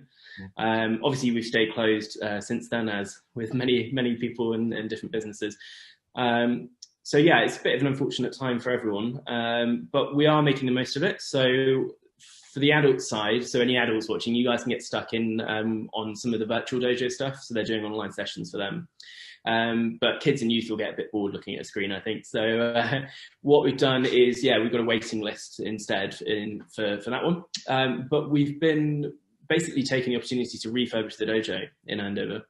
So it's a little bit unusual for a martial art to have a dedicated building on its own anyway. But we're sort of revamping it. So we're going to have new, nice sprung mat and sprung floor, and we're going to redecorate throughout. So it'll all be nice and shiny for everyone to get back to. That's awesome. And I mean, what kinds of things do you have planned for the future now that coronavirus restrictions are easing?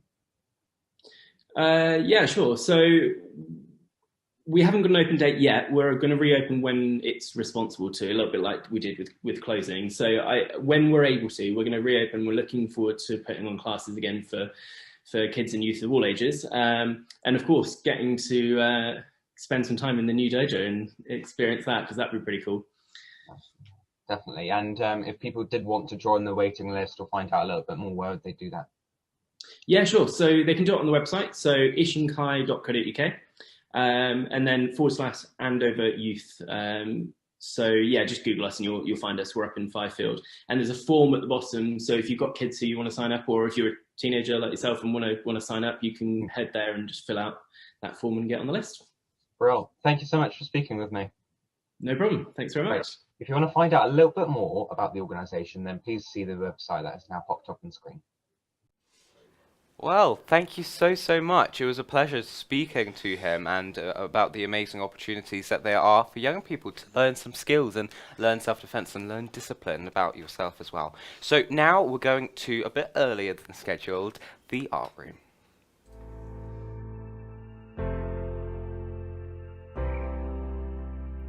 Okay, here's how to fold your paper crane. You've got a coloured side and a white side. Start with it on the white side and then fold acrossways like this. Okay, nice firm creases. Run your finger down and open it up, and then fold acrossways like that. So you're making little squares. Then open it up and turn it over, very important. So you've got the coloured side here, and then you're going from corner to corner like that. Nice firm crisp fold down here, and then open it up, and then corner to corner again like that. Nice and crisp. Turn it over so you've got the white side. You'll probably notice it sort of sticks up towards you. Pop it down like that, and then these two edges sort of automatically go together like that, and then bring that there and that there. So it's like that, yes. Okay, now press it down nice and firmly. You'll notice that there's a sort of open end like that, with all the white showing, and then a closed end.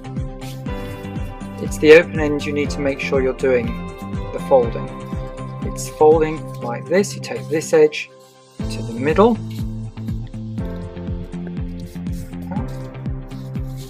and then this edge to the middle like that.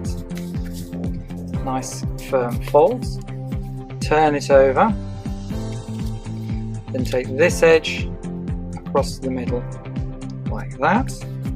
Press down nice and firm. The firmer you press the better, because it will give a nice crease. You need a really good crease here. And then across like that last bit there. So it sort of looks like a kite. Now, the next bit's some really strong firm folding, because you want to fold that over like that, on that line. Make sure you go on that line there, nice and firm and crisp. Pressing really hard there, then open it up and turn it over, and then fold really crisply on that side as well, and then open it up. Now, this is the most difficult bit, I think. Open up these two sides like that, and then you're going to open this up here, and this fold that you made here earlier, it's on that line you fold on, okay? And it's opening up like a sort of a mouth or a beak or something, and then these lines here you fold the other way. You should automatically go like that. Anyway,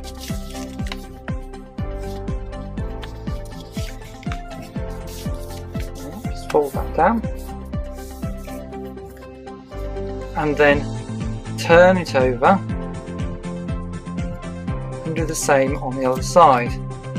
Open these two bits up, open that up, and then it's going to fold on that line that you've just already made there, like that. And these bits here fold down.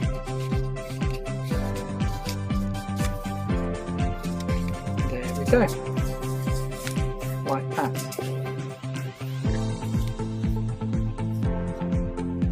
Now you should notice that that bit there is like that, but this bit here, it's like two little legs that can walk. that's the way up you want it to be at the moment, because you're going to fold it like that. See that edge going over there? Make sure that's the sort of legs end. Fold there, and then this side, just the top bit, not the bottom bit, just the top bit. Fold there. Now turn that over. Fold this bit here. Find the way down, pressing hard, and then this bit here, folding all the way down. So it should be that you've got those two little bits there that are like little legs. Okay. Then, next bit, which is a little fiddly, but once you get the hang of it, it's okay. You need to bring this bit up, like that. Can you see how I'm sort of turning it inside out as it goes?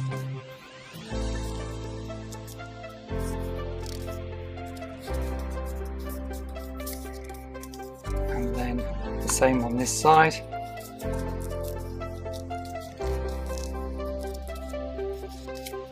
Inside out as you go.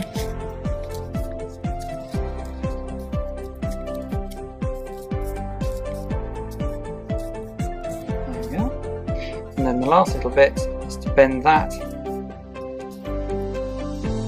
Again, to turn it inside out. There we are. Well, one final thing to do is open the wings and gently pull like that. And there we have our crane.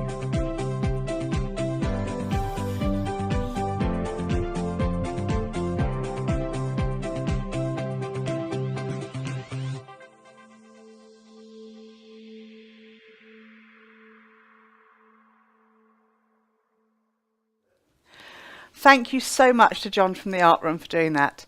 I have to say we've had a go at making some cranes at home, and as you probably saw earlier when we were on screen, Andover Baptist Church has some cranes behind them. So that is all of our videos for today. Before we go any further, I wanted to say a huge thank you again to Andover Baptist Church for hosting us. Definitely. The difference of having all of the tech taken care of so we can concentrate on the videos it makes a huge difference, so thank you. It does. And if you would like to check out Andover Baptist Church, they have a live stream every morning at 11:15, yes? Yes, we're getting a thumbs up from the tech. So you can pop over to Andover Baptist Church YouTube channel and join it. Absolutely. And if you've liked the video today, please do make sure that you've liked and subscribed to the channel, and pop over to Chat Together and to AFest and like those as well, so that you can keep up to date with news and other things that are coming up. Absolutely. So are we going to thank everybody? Well, first of all, we're going to say, if you have seen what you've liked, if you are part of a youth group and would like to be involved in our next event, hopefully we're going to have a physical event before the end of the year. Oh, yes. But certainly we will be back either in person or online either the end of this year or next year. And you can do that by emailing us at chattogether@outlook.com or going to any of our social media pages and contacting us that way. Absolutely. And yes, we have some thank yous to do for our sponsors. Yay! Absolutely. Oh, and organisations too, because we couldn't do it without you guys. Absolutely. So, I think it was worth mentioning our amazing gold sponsors being BNI Hampshire, Modern Magazines, Test Valley Models, David Mellor Jewellery, and Kerry Media. Woo! But we also have silver sponsors, and that's Tip Top Balloons, New Street Dental Care, and ITC Counselling Hub.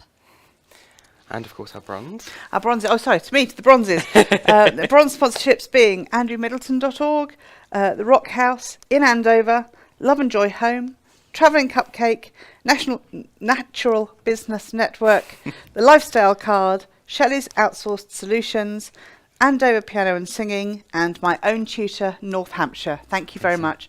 And of course, the people who've given us grants, which are Test Valley Borough Council, Andover Town Council, and groundworks through the Tesco's Bag for Life scheme. Amazing, and I think it's so important that we've been able to create this, that it's such an amazing and positive forum that we're able to promote all the amazing opportunities that are available for young people. Well, why don't you tell us about all those amazing opportunities? Let's do it, Dean? yeah, absolutely. And I think it's we're now developing, like we mentioned at the start, but for all of you that actually joined a bit earlier or later on even, we do have a directory. So something that we've been developing is our AFest directory. So the directory would consist of, and it already consists of, opportunities for young people aged 5 to 18 to get involved in for opportunities that are located in and around Andover.